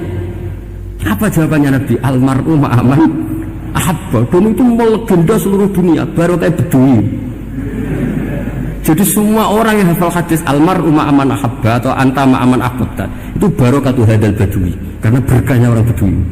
Dan hadis itu mutawatir karena dikatakan Nabi ketika khutbah, orangnya banyak yang hadir banyak. Barokahnya orang bedui, gak disopan santun. Mujizatnya Nabi seringnya gara-gara orang bedui. Nabi khutbah, wis khutbah cerita akhirat, cerita kebaikan. Ya Rasulullah, khutbah mohon bakas akhirat kebaikan. Sekarang tidak ada hujan, halakatil amwal. Sekarang harta hilang semua. Hewan-hewan sudah mau mati semua karena apa? Kekeringan. Mohon jenengan rasa bakas niku, pun jalan hujan mohon. Nabi langsung Allahumma wah langsung hujan turus. Nak jari ulama lah, Nabi berodok gelas putih hujan seminggu, nganti akhirnya sapi ini gak mati krono kehausan tapi kelentir. Parah nih Nabi, dulu orang rasa salah parah. Ya Rasulullah, wong kula yo donga udan ben ra mati, saiki mati tenggelam. Mon lereni santai weh. Nah, saya minta doa hujan supaya hewan-hewan itu bisa minum dan seger. Nah ini malah dok lentir. Akhirnya nanti itu lucu meneh. Allahumma hawalena wala alina Allahumma alal akam wa dzirab terus. Itu wong desa. Betapa barokahnya wong desa itu orang tahu. Betapa Rasulullah itu sekali ngendikan alam itu harus tunduk. Jadi min mu'jizati Rasulullah sallallahu alaihi wasallam itu sekali ngendikan alam itu harus ikuti. Jadi Nabi misalnya ngendikan hujan, itu panitia hujan, malaikat hujan harus nuruti. Nabi ngendikan berhenti juga harus berhenti. Makanya enak jadi Nabi itu. Tapi kamu nggak mungkin sudah tutup, sudah tidak mungkin. Makanya Nabi itu pernah minta dalam satu maidah, ya fulan saya ambilkan dirok. Dirok itu kaki kambing yang depan, diambilkan. Ambilkan lagi, diambilkan. Ambilkan lagi ya Rasulullah, bukankah kambing hanya punya dirok dua, kaki depan dua? Andaikan kamu bilang iya, maka akan selalu ada dirok selagi aku minta. Karena alam ini akan mengikuti. Jadi Nabi misalnya mau dahar gitu ya, kok Nabi ngendikan ya Jabir ini jangan kamu entas, yang entas harus saya. Ini cukup untuk makan orang banyak. Nabi sekali ngendikan cukup. Nasi ini punya konstitusi harus cukup. Karena Nabi ngendikan cukup. Itu hebatnya Nabi. Beliau punya spesial. Alamnya harus nurut sama beliau. Makanya disebut wadzabu wal ghazala yasyadani laka birrisalah. Semuanya itu harus tunduk. Nah, akhirnya syafaat-syafaatnya Nabi itu gara-gara desa-desa. Saya itu pengagum wong Buddha ya, termasuk hadisul Arabi tadi. Ada orang desa tanya, ya Rasulullah nanti kalau saya mati itu yang hisab siapa ya? Allah ya. Wah bagus lah, terus mulai. Barang mulai, Abi Buya Nabi iya karpe, dipanggil lagi. Ya Arabi, kenapa kamu tertawa-tawa terus pulang? Ya baguslah kalau yang hisab Allah. Selama ini bukan sama Allah, saya baik-baik saja. Kainan makana, kainan iku anane sapa wae, kainan iku sapa wae man. Tegese sapa wae kana tinemu sapa man, soe kainan mangkana iku ya siapa saja. Niki kula waca niku napa kula sekali mukadimah ya mengke Bismillahirrahmanirrahim. Niki kula terangaken terus niki terus ngaji wingi sing teng Bukhari. Ngaji ini untuk konteks ini bersifat tertutup. Jadi yang tidak ikut ngaji boten usah, kalaupun dengarkan rekamannya harus dipandu ya, karena ini sensitif. Hadis fitnah itu dimulai dari tragedi-tragedi yang akan dialami umat Islam. Terus di akhir hayatnya Nabi itu sering ngendikan bahwa urusan kalian yang akan datang itu yuradu aliyah, semuanya pernah ditampilkan kepada saya, karena termasuk tragedi-tragedi kemanusiaan yang akan dialami umat ini. Itu di akhir-akhir hayat Nabi sering ngendikan bahwa saya sebagai Nabi, sebagai Rasul, yuradu aliyah amrukum, termasuk semua dipintaskan ke saya, ditampilkan ke saya. Jadi sehingga Nabi melihat umat akan mengalami apa itu ya kayak melihat video, melihat TV. Termasuk tragedi Kabukiti Said Husain. Nah, ketika itu sudah menjadi keputusan Tuhan, keputusan Allah, Nabi itu hanya bisa memandu secara syariat. Tapi Nabi tidak bisa merubah itu sebagai takdir. Ya kalau mukadimah ini, Nabi sebagai Nabi, karena itu sudah diketahui sebagai takdir Allah itu, ya hanya melihat itu sebagai takdir. Tapi tidak bisa merubah takdir itu, hanya memandu secara syariat. Nah, panduan secara syariat itu dimulai dari misalnya Sataf tariku umati salasan wasabina firqah, bahwa umatku nanti akan menjadi 73 kelompok, semuanya sesat di neraka kecuali satu. Ya Nabi hanya punya panduan satu, itu siapa ya Rasulullah? Qol ma'ana alihil yawma wasabi, orang-orang yang berpegangan sunnah saya dan sunnah para sahabat. Nah, itu banyak hadis-hadis di akhir hayatnya Nabi itu sering pesen begitu. Nah, coba tengah sini jenengan kalkulasi malih. Ini kan teng Bukhari diterangkan ketika banyak fitnah itu ngendikane Nabi ini kan dipandu salzam jama'atal muslimin, kita harus ikut mayoritas. Ini rungono tenan. Apapun kecewa sampeyan terhadap komunitas tertentu atau partai tertentu atau ormas tertentu, kita harus ikut mayoritas. Mengenai kalau ngaji putih-putih saya bilang, saya sebagai orang alim, kemungkinan saya itu kalau tidak NU ya Muhammadiyah. Selagi NU Muhammadiyah itu mayoritas, ya saya kalau tidak NU ya apa? Muhammadiyah. Partai juga gitu, saya ikut partai yang mayoritas, yang mainstream, yang umum-umum. Karena bisa dihitung ya, kalau setiap kebenaran itu diekspresikan lewat partai atau lewat ormas tertentu, berapa sih kebenaran bisa kita lakukan? Kita tidak usah nyebut contoh ya, misalnya sampean meyakini satu kebenaran A dan B, kemudian bikin partai. Paling panter kamu sebagai manusia atau hanya bisa melakukan A dan B. Ada partai tertentu yang ingin memperjuangkan kebenaran tertentu. Paling banter hanya memperjuangkan 1-2 bentuk kebenaran. Nah, masalahnya ketika semua ini punya ruang gerak untuk bikin kelompok, kelompok ini akan menjadi banyak dan nggak terkendali. Semuanya punya bendera sendiri, punya partai sendiri, punya ormas sendiri.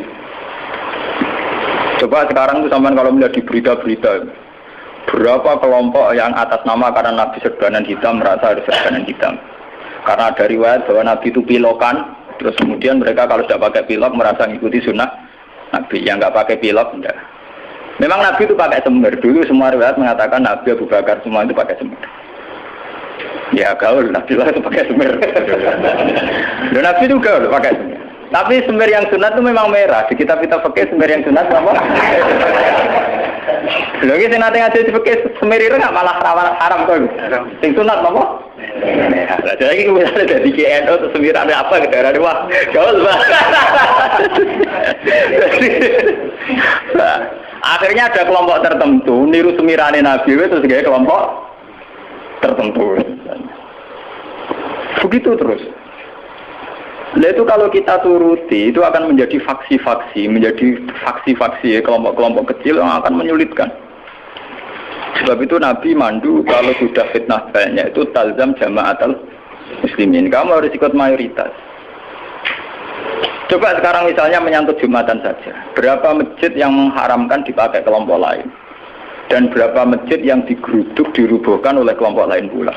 Hanya karena satu keyakinan kebenaran kemudian diekspresikan dalam bentuk ibadah. Misalnya masjidnya A beda dengan B, B dengan apa? C. Itu kalau dituruti tidak ada selesainya. Nah itu Nabi berpesan, kalau ada kelompok Islam yang sedang solid, kok ada yang ingin memecah, itu boleh diperangi. Fadribu bisab itu boleh dilawan. Bahkan harus dilawan dengan kekerasan. Kalau harus dengan kekerasan ya boleh pakai kekerasan. Lalu itu kenapa Nabi se-ekstrim itu sampai menghentikan fadribu bisab? Orang itu harus dilawan dengan kekerasan. Ya tentu kalau kekerasan itu harus menjadi alternatif terakhir. Tapi yang jelas harus dilawan ya. Dalam teori modern ya harus dilawan.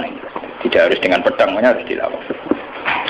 Kita punya sejarah dulu ya. Kayak dulu ketika mainstream Islam di Indonesia itu mengikuti pola NU atau Muhammadiyah. Dulu kita punya LDII, punya Darul Islam yang dipimpin Kartosuwiryo. Kebetulan tetangga saya dulu orang Rembang, orang Sulang, daerah saya.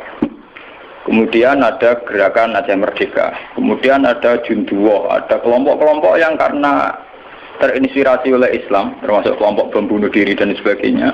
Kemudian mereka menjadi firqah hanya karena meyakini 1-2 kebenaran yang ingin diperjuangkan.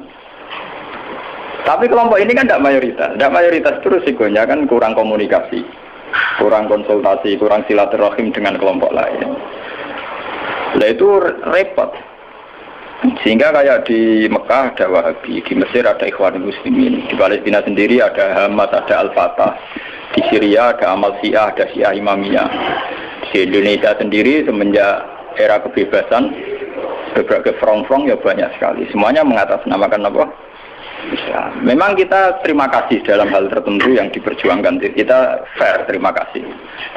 Tapi bahwa kemudian saat kelompok itu melawan mayoritas mainstream Islam di Indonesia kayak NU Muhammadiyah, itu mereka punya semangat itu baru berapa hari. NU Muhammadiyah merawat Islam di Indonesia itu sudah puluhan tahun. Mereka merawat Islam dengan semangat baru beberapa hari. Mungkin bapak mereka belum sholat, kata mereka kuliah, ngerti berita tentang Israel atau ngerti berita tentang kemungkaran, kemudian menjadi ekstrim. Jadi cara bahasa kasarnya berapa hari mereka kenal Islam. Sudah hanya 1-2 kebenaran yang diperjuangkan, mereka anti sama kebenaran sudah jalan lama, yaitu kebenaran yang ditanamkan leluhur kita. Mulai ngajari anak-anak caranya sholat, caranya baca doa iftitah, caranya tumak nina, caranya sesuci dari najis. Nah, tapi kelompok-kelompok yang istiqomah ngajar ini kan tidak menjadi populer karena ada demo pakai bendera besar-besar. Kelompok apa? Tapi yang demo-demo pakai bendera-bendera besar, apa betul mereka ngurus Islam secara harian? Ngurus caranya orang sholat, caranya orang ngilangi najis. Kiai NU ku selera karuan orang non najis mulai mukhafafah mughalladah mutawat kita angkono do ribet ge gendera demo ya ora tempat ge gendera to bedino mulang urusan apa najis mulang kate jelimet ra karuan ana muktada mutamayiza mukhayyizah takhayyirah sampai mbono sing damun akhlak aqua ambek ora aqua wis entek energi menapa entek. Nah itu dulu fenomena kelompok itu kata Nabi secara syariat itu dipandu, kamu harus ikut mayoritas kata Nabi. Ketika banyak fitnah kamu harus ikut mayoritas. Mun saat ini kita hitung, ini ngaji tenan gitu. Tapi ini tertutup ya, artinya ngaji. Zaman hitung mawon. Kalau partai-partai atau ormas banyak itu kita turuti atas nama ideologi tertentu atau atas nama visi tertentu, oke lah atas nama visi tertentu orang sah bikin partai, bikin ormas. Tapi mereka secara realistis karena minoritas, itu apa sih yang bisa diperbuat dari kelompok minoritas? Sudah gitu, secara teori modern kalau dia ada jabat namanya oposisi. Sudah oposisi kasih duit cilik. Paham ya? Oposisi radi duit napa? Cilik.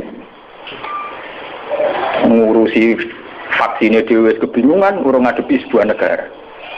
Itu mendingan umat Islam itu ikut mayoritas, yaitu bagian dari negara.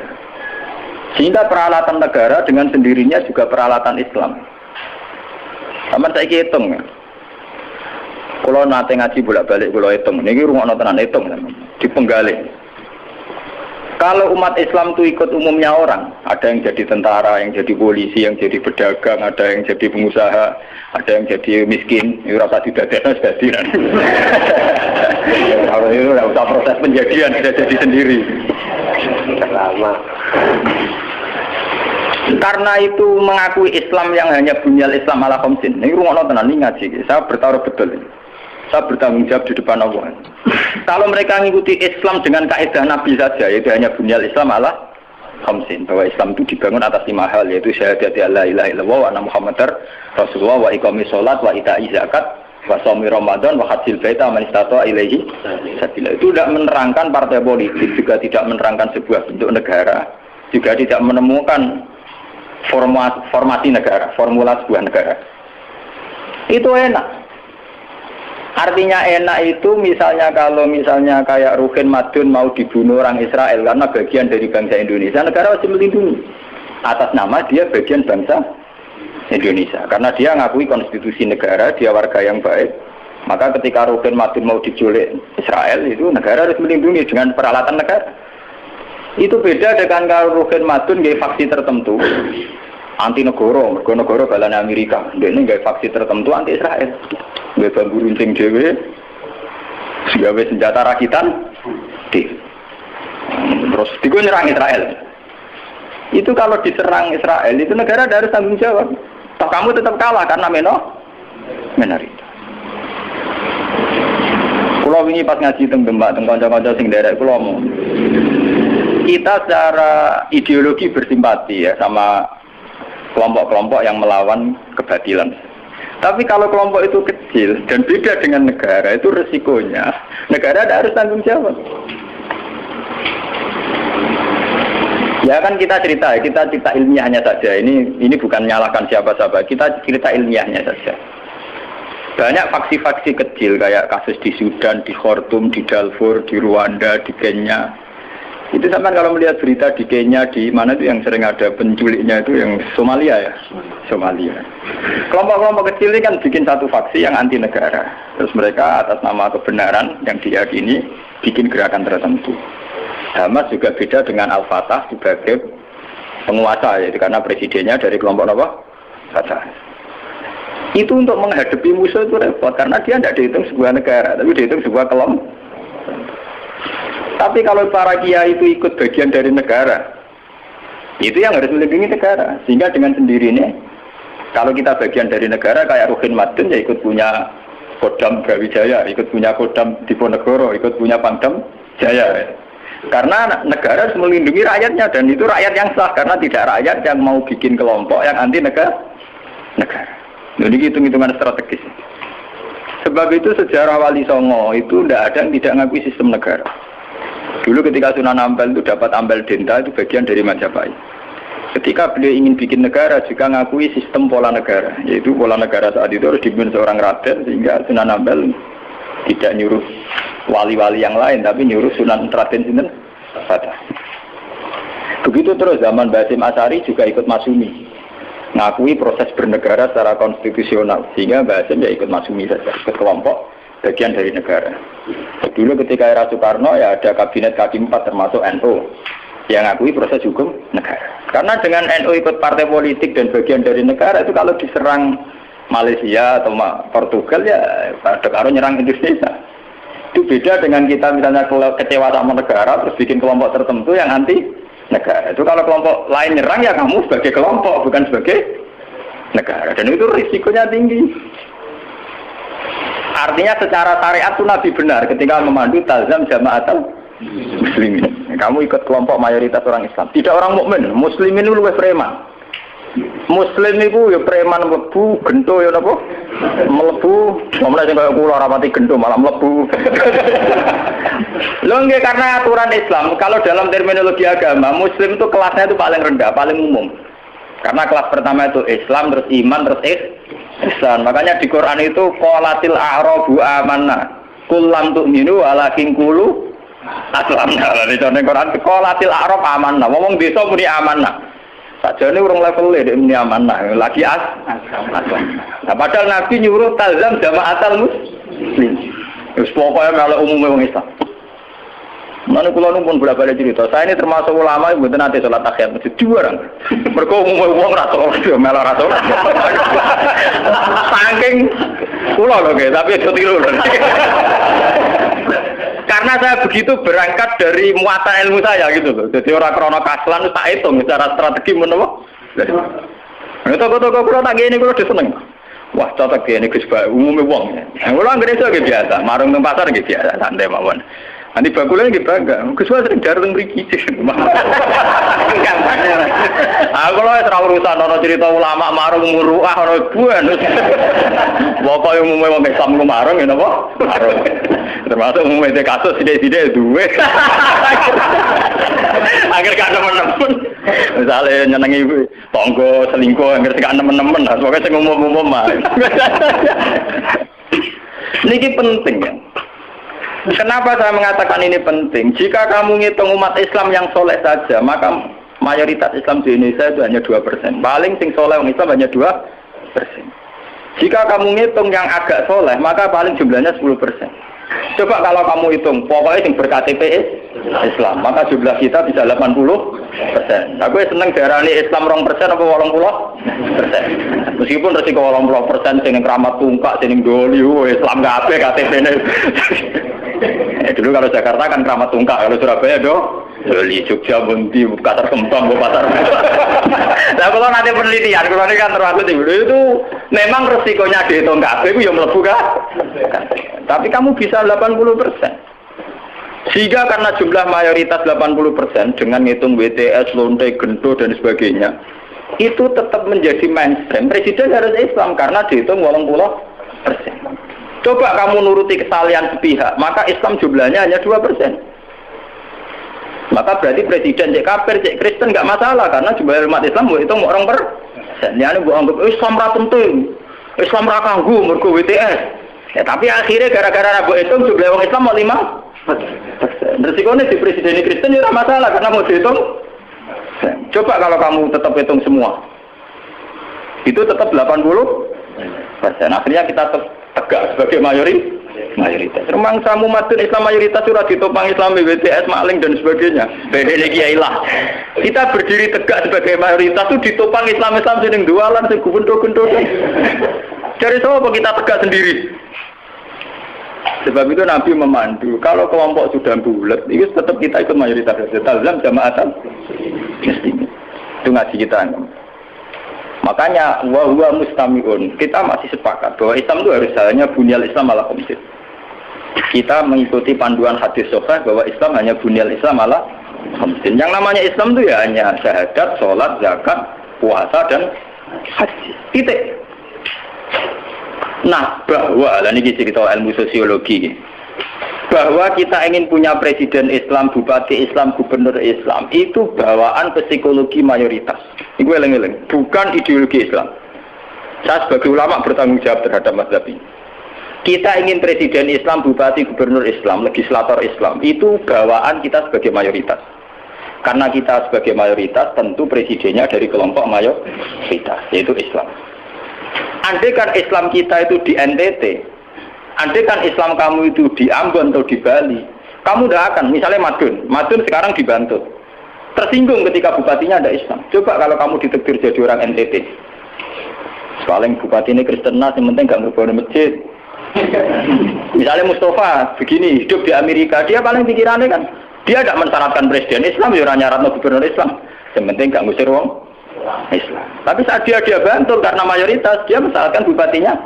Nah, itu bukti bahwa keinginan kita punya bupati gubernur Islam itu bawaan psikologi mayoritas, bukan bawaan ideologi Islam. Kalau Islam ya hanya bunyal Islam ala khamsin. Bangunan Islam ya hanya 5 itu. Bangunan iman ya hanya 6 itu. Paham ya? Nah, sama nggak usah teruskan. Kalau gitu partai politik Islam penting dan itu sensitif, nak takut amono sensitif. Mau balik ngaji ini sensitif. Senengannya kok takut sing sensitif. Takut sing umum mau. Misalnya takut sing umum, lah penake piye Gus wong Islam? Ya di duwe uraan sithik-sithik, nak dosa di sepuro pangeran. Wong di duwe ora dosa to, Gus. Tapi urusan di sepuro pangeran. Tapi ini ngaji, ini penting ngaji. Jadi ngaji yang kemarin kan jelas ya, ketika banyak fitnah, banyak tragedi, pesan Nabi napa talzam jamaatan. Itu dalam sebuah hadis ada yang lebih ekstrim lagi. Nabi ngendikan waman sadda finnar. Siapa yang ingin bikin kelompok sendiri, merasa benar sendiri, maka waman sadda finnar. Dia akan masuk neraka. Itu artinya pentingnya sebuah mayoritas. Karena mayoritas ini penting, kita akan ikut sesuai umumnya orang. Karena warahmati wasiat kullase. Kalau kita ngaji secara tasawuf, ya warahmati wasiat kullase. Kalau sering ngaji teng santri-santri, kok ada sing ngaji kula nganti nangis, kula ceritani. Kula niku ulama, kula sering numpak mobil pribadi, sering ngebis gitu. Ketemu preman sering kula sering lunga dhewean, tak ceritani. Kita ini sebagai mukmin kan meyakini warahmati wasiat kullase. Rahmatnya Allah itu ada di mana-mana dan lewat siapa saja. Kalau kita misalnya jadi kiai, wah sementing ngurusi santri, sekali lunga dhewean kecelakaan. Wong sing ning dalan-dalan rata-rata wong fasik. Sing sering memberi pertolongan dini nek ana kecelakaan ning dalan-dalan ya wong ning dalan-dalan. Ora ngarah Pak Kiai.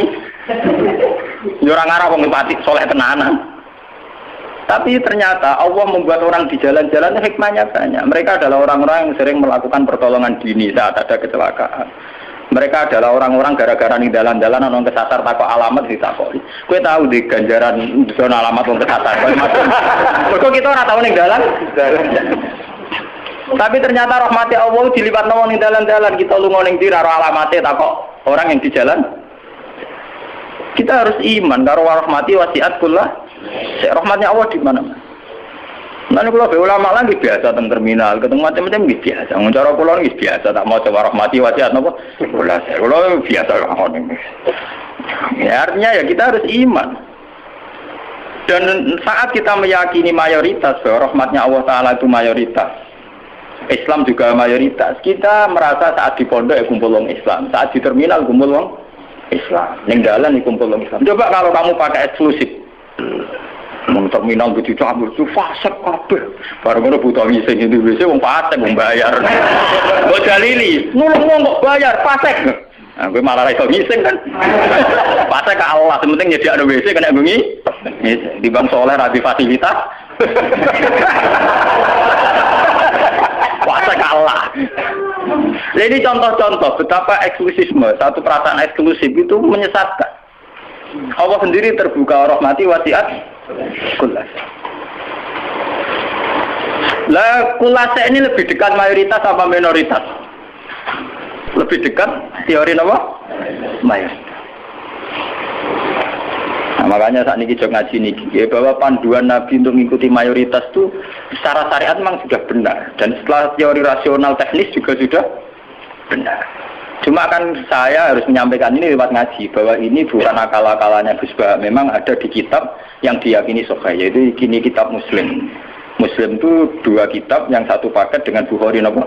Muslim. 2 kitab yang diyakini sahih setelah kitab Bukhari. Ya, dalam keyakinan mayoritas orang Islam setelah kitab Bukhari adalah kitab Bukhari nama Muslim. Dan lewat kitab sahih ini sampean tahu bahwa panduan mengikuti mayoritas adalah panduannya Nabi. Paham ya? Panduannya sinten? Nabi. Mulane iki ngalim-ngalim Jawa juara bejoban. Umumnya wong nganggo hem, ini biasa umum wong. Karena mereka tahu betul pentingnya mayoritas, pentingnya tradisi mayoritas. Mereka jarang orang-orang alim memaksakan jubahan, maksudnya paling kadang-kadang pas Jumatan bin macam, tapi ini kemauan ya orang tertentu, jubarang gitu, semua ngalim. Narapati ngalim kata, tapi apa? Jubarang pun apa terus? Mau ngalim-ngalim kali beru mesti biasa-biasa lah. Panas. Ada terkuat ya tenang. Saya ngomong-ngomong mawon. Mohon kalau terus akan sana ini lah. Ketika kebenaran itu ternyata tidak sesuai dengan perilaku pejabat atau perilaku sebuah pemerintahan itu kayak apa? Nah ini terus babu wujubil ingkar alal umara fima yukhalifu syar'a wa tarki qitalihim ma sallallahu wa nahwi dzalik. Ini panduan bagaimana ketika kebenaran itu benturan dengan pejabat-pejabat yang korup, yang salah, dengan hukum-hukum pemerintahan yang salah itu gimana? Ini langsung kalau baca hadisnya gitu. Bahwa saat demikian kita wajib ingkar tapi tidak harus perang. Kalau baca gitu. Haddatsana Haddad bin Khalid, haddatsana Hammam bin Yahya, haddatsana Qatadah anil Hasan, Ad-Dubbah bin Mihsan, an Ummi Salamah, anna Rasulullah sallallahu alaihi wasallam. Satakunu umara'u fata'rifuna wa tunkirun. Faman arafa bari'a wa man angkara salima. Walakin man radiya wa taba'a.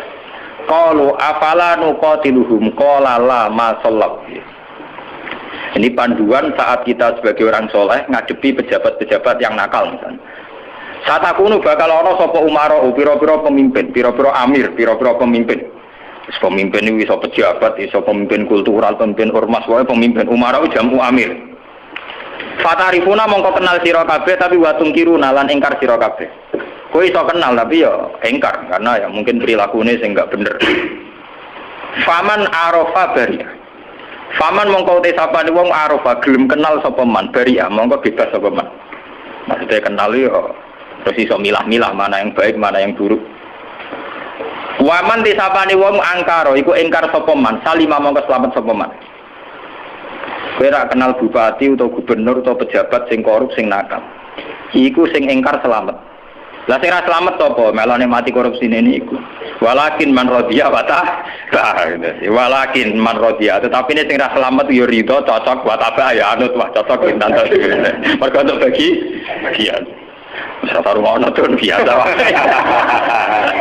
Biasa wae perkara ngene ae. Walakin man radiya napa? Wa ta. Lah ini antike Nabi, beliau yaitu tadi ikut mayoritas. Nabi ditanya, "Qalu ketika kita melihat pejabat yang mungkar, yang enggak bener, afala nuqatiluhum? Ana ta ora merangi kita hum ing Umar? Napa boten diperangi mawon ya Rasulullah? Kudeta mawon." Ora dawuh sapa Nabi, "La ojo." La ojo. Masallahu selagine mereka iso salat. Ini menunjukkan bahwa ini loh, ini hadis sahih bahwa ajaran Nabi untuk melihat kemungkaran itu tidak ada, yang ajarannya itu disuruh revolusi pakai kudeta itu tidak. Apalah nuqatiluhum, jawab Nabi napa? Wah, jangan. Apa tidak kita perangi ya Rasulullah? Jawab Nabi napa? Jangan. Tapi antike Nabi itu hanya punya syarat satu, lama sholat, selagi pejabat-pejabat itu masih sholat. Ini ngaji kelas tinggi, amun salah paham. Kenapa Nabi hanya minta syarat satu sholat? Bagi seorang Nabi, selagi dunia ini masih ada orang sujud kepada Allah, masih menjaga konstitusi agama yang berupa sholat, yang disembah masih Allah, itu masih normal. Mungkin pejabat itu punya kesalahan, dia korupsi, dia menggencet rakyat, dia apa. Tapi selagi dia sholat, kata Nabi itu tidak boleh revolusi. Nah itu kan menjadi misteri. Apa kira-kira alasannya Nabi kok hanya bersyarat lama sholat selagi masih sholat? Kemungkinannya dua. Kemungkinan secara teori ulama lagi. Secara teori ulama, kalau ulang lagi, ini sudah di luar teori sosiologi, teori demokrasi masalahnya. Ini harus pakai teori ulama.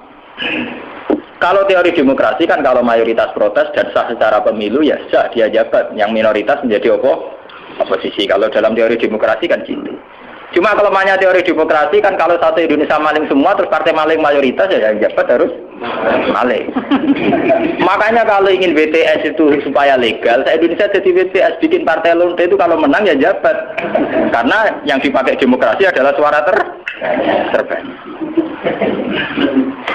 Loh iya, terus resikonya demokrasi kan suara terbanyak harus dilegalkan mimpin kan.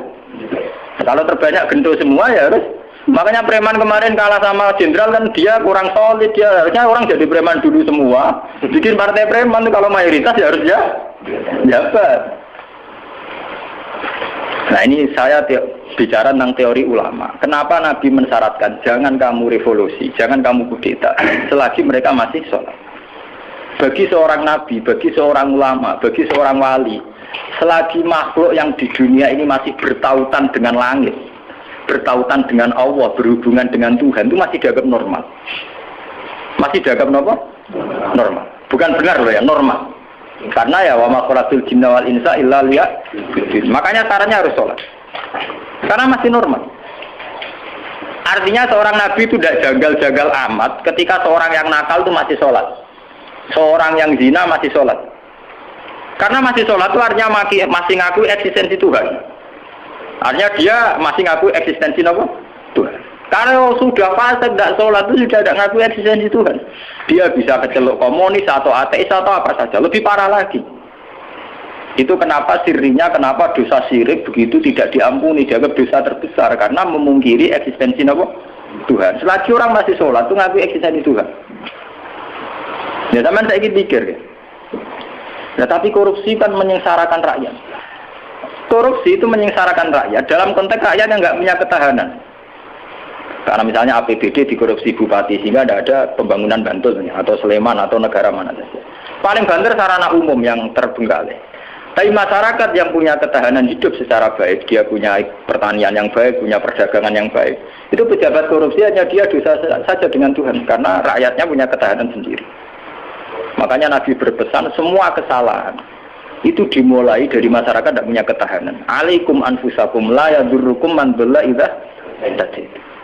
Kalau kita sudah miskin, pejabatnya korup, kita tambah miskin karena kita kayanya menggantung kebijakan negara, misalnya lewat BLT, lewat sarana umum, lewat pekerjaan massal.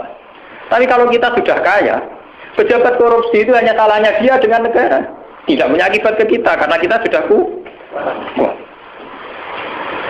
Jadi ya pejabat korupsi salah, sama dengan salah. Tapi jangan katakan bahwa korupsi sumber segala bencana, enggak. Sumber segala bencana adalah saat individu cara hidup tidak sehat, cara berekonomi tidak sehat. Ingat itu dalam aturan Islam kullukum ra'in, bahwa kalian pemimpin pada diri sendiri.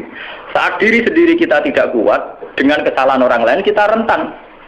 Bahkan saat tanpa dimiskinkan, kita sudah miskin. Kata siapa kalau pemiskinan negara ini karena salahnya Orde Baru? Madun ora usah ana sing miskin, miskin dhewe. Roken ora usah ana sing miskin, miskin. Idam Samawi ora usah dolim ning Roken wis kere. Berarti kekerean ini bukan kesalahan kebijakan pemerintah. Kesalahan SDM kita kan. Memang pemerintah ikut memperparah pejabat, tapi jangan katakan begitu. Wis kali-kali nyalahno awake dhewe kok. Kita ini tanpa dimiskinkan orang sudah miskin. Tanpa didolimi orang sudah terdolimi oleh perilaku kita sendiri, oleh pilihan hidup kita sendiri. Ya orang salah sing melarat kok melarat. Nanti dari kata kula, wah aku bar mergawe modal sak mungkin bangkrut, kowe bangkrut bar modal, aku sedurunge bangkrut. Kere ku wis bawaan. Wah, kere lateng. Nih, artinya kere-kere kita ini adikan pejabatnya wis hasil, itu ya tetap kere. Jadi Bupati Bantul, Cek Sleman, Cek Diae, ora korupsi lah, sing kere tetep kere. Wah repot, tapi nyalahno sapa? Tunggale sistem pendidikan nasional dirubah nganti ngelu Mendiknas ya. Wong dasare SDM rendah ra tau sinau tetep bento. Sebelum ada paket-paket UNAS ya wis do bento. Bentone ora salah pemerintah, nyer ra gelem belajar. Apa susah sih ora usah sekolah belajar dhewe maca-maca buku tak apa. Jadi kita ini kan bodoh sedurunge dibodhokno, melarat sedurunge dimelarat. Makanya Nabi itu tidak begitu fanatik dengan aturan-aturan sosial. Nabi sebagai Nabi hanya punya pesan lama sholat, selagi masih sholat. Selagi di alam raya ini masih ada orang yang mentautkan, yang mengkaitkan hubungan hidup di dunia ini dengan Allah, dengan Tuhan itu masih normal. Oleh Nabi dianggap masih normal. Jika Nabi kalau nyurati raja-raja ya kamu masuk Islam, setelah Islam kamu selamat. Itu Nabi tidak ada syarat bahwa kamu harus menjadi rakyat saya, pengikut saya itu enggak. Karena ya seorang Nabi itu hanya butuh supaya dia manusia di alam raya ini punya tautan, punya hubungan dengan hukum Tuhan. Makanya Nabi ngendikan lama sholat, selagi masih sholat. Itu kemungkinan pertama. Kemungkinan kedua, Nabi masih berharap dengan sholat itu, kalaupun dia nakal, tidak nakal-nakal amat. Tidak mungkin seorang yang sholat istiqomah, kemudian nakalnya nakal-nakal amat. Karena tidak mungkin dengan kekuatan sholat itu kemudian menjadikan perzinaan menjadi kebutuhan, menjadikan minum menjadi kebutuhan, paling aksiden. Kelebihannya orang sholat, kalaupun dia zina itu aksiden, gak kuat ngempet, kecelakaan. Apa nyabu gak kuat ngempet, kecelakaan. Dia tidak akan menjadikan kecelakaan atau kesalahan kayak zina minum sebagai kebutuhan. Itu beda dengan orang yang tidak beragama, bisa menjadikan fisik kebutuhan, minum kebutuhan, nyabu kebutuhan.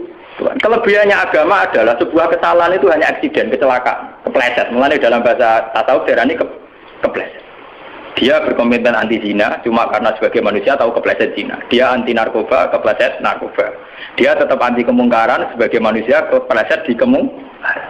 Itu beda dengan saat kita ateis atau komunis. Kita dari awal tidak percaya surga neraka, tidak percaya Tuhan, tidak percaya sanksi. Maka semua kesalahan ini ada salah, ada benar. Nah, itu tidak normal. Cara Nabi kalau kondisi sudah gitu itu sangat tidak normal.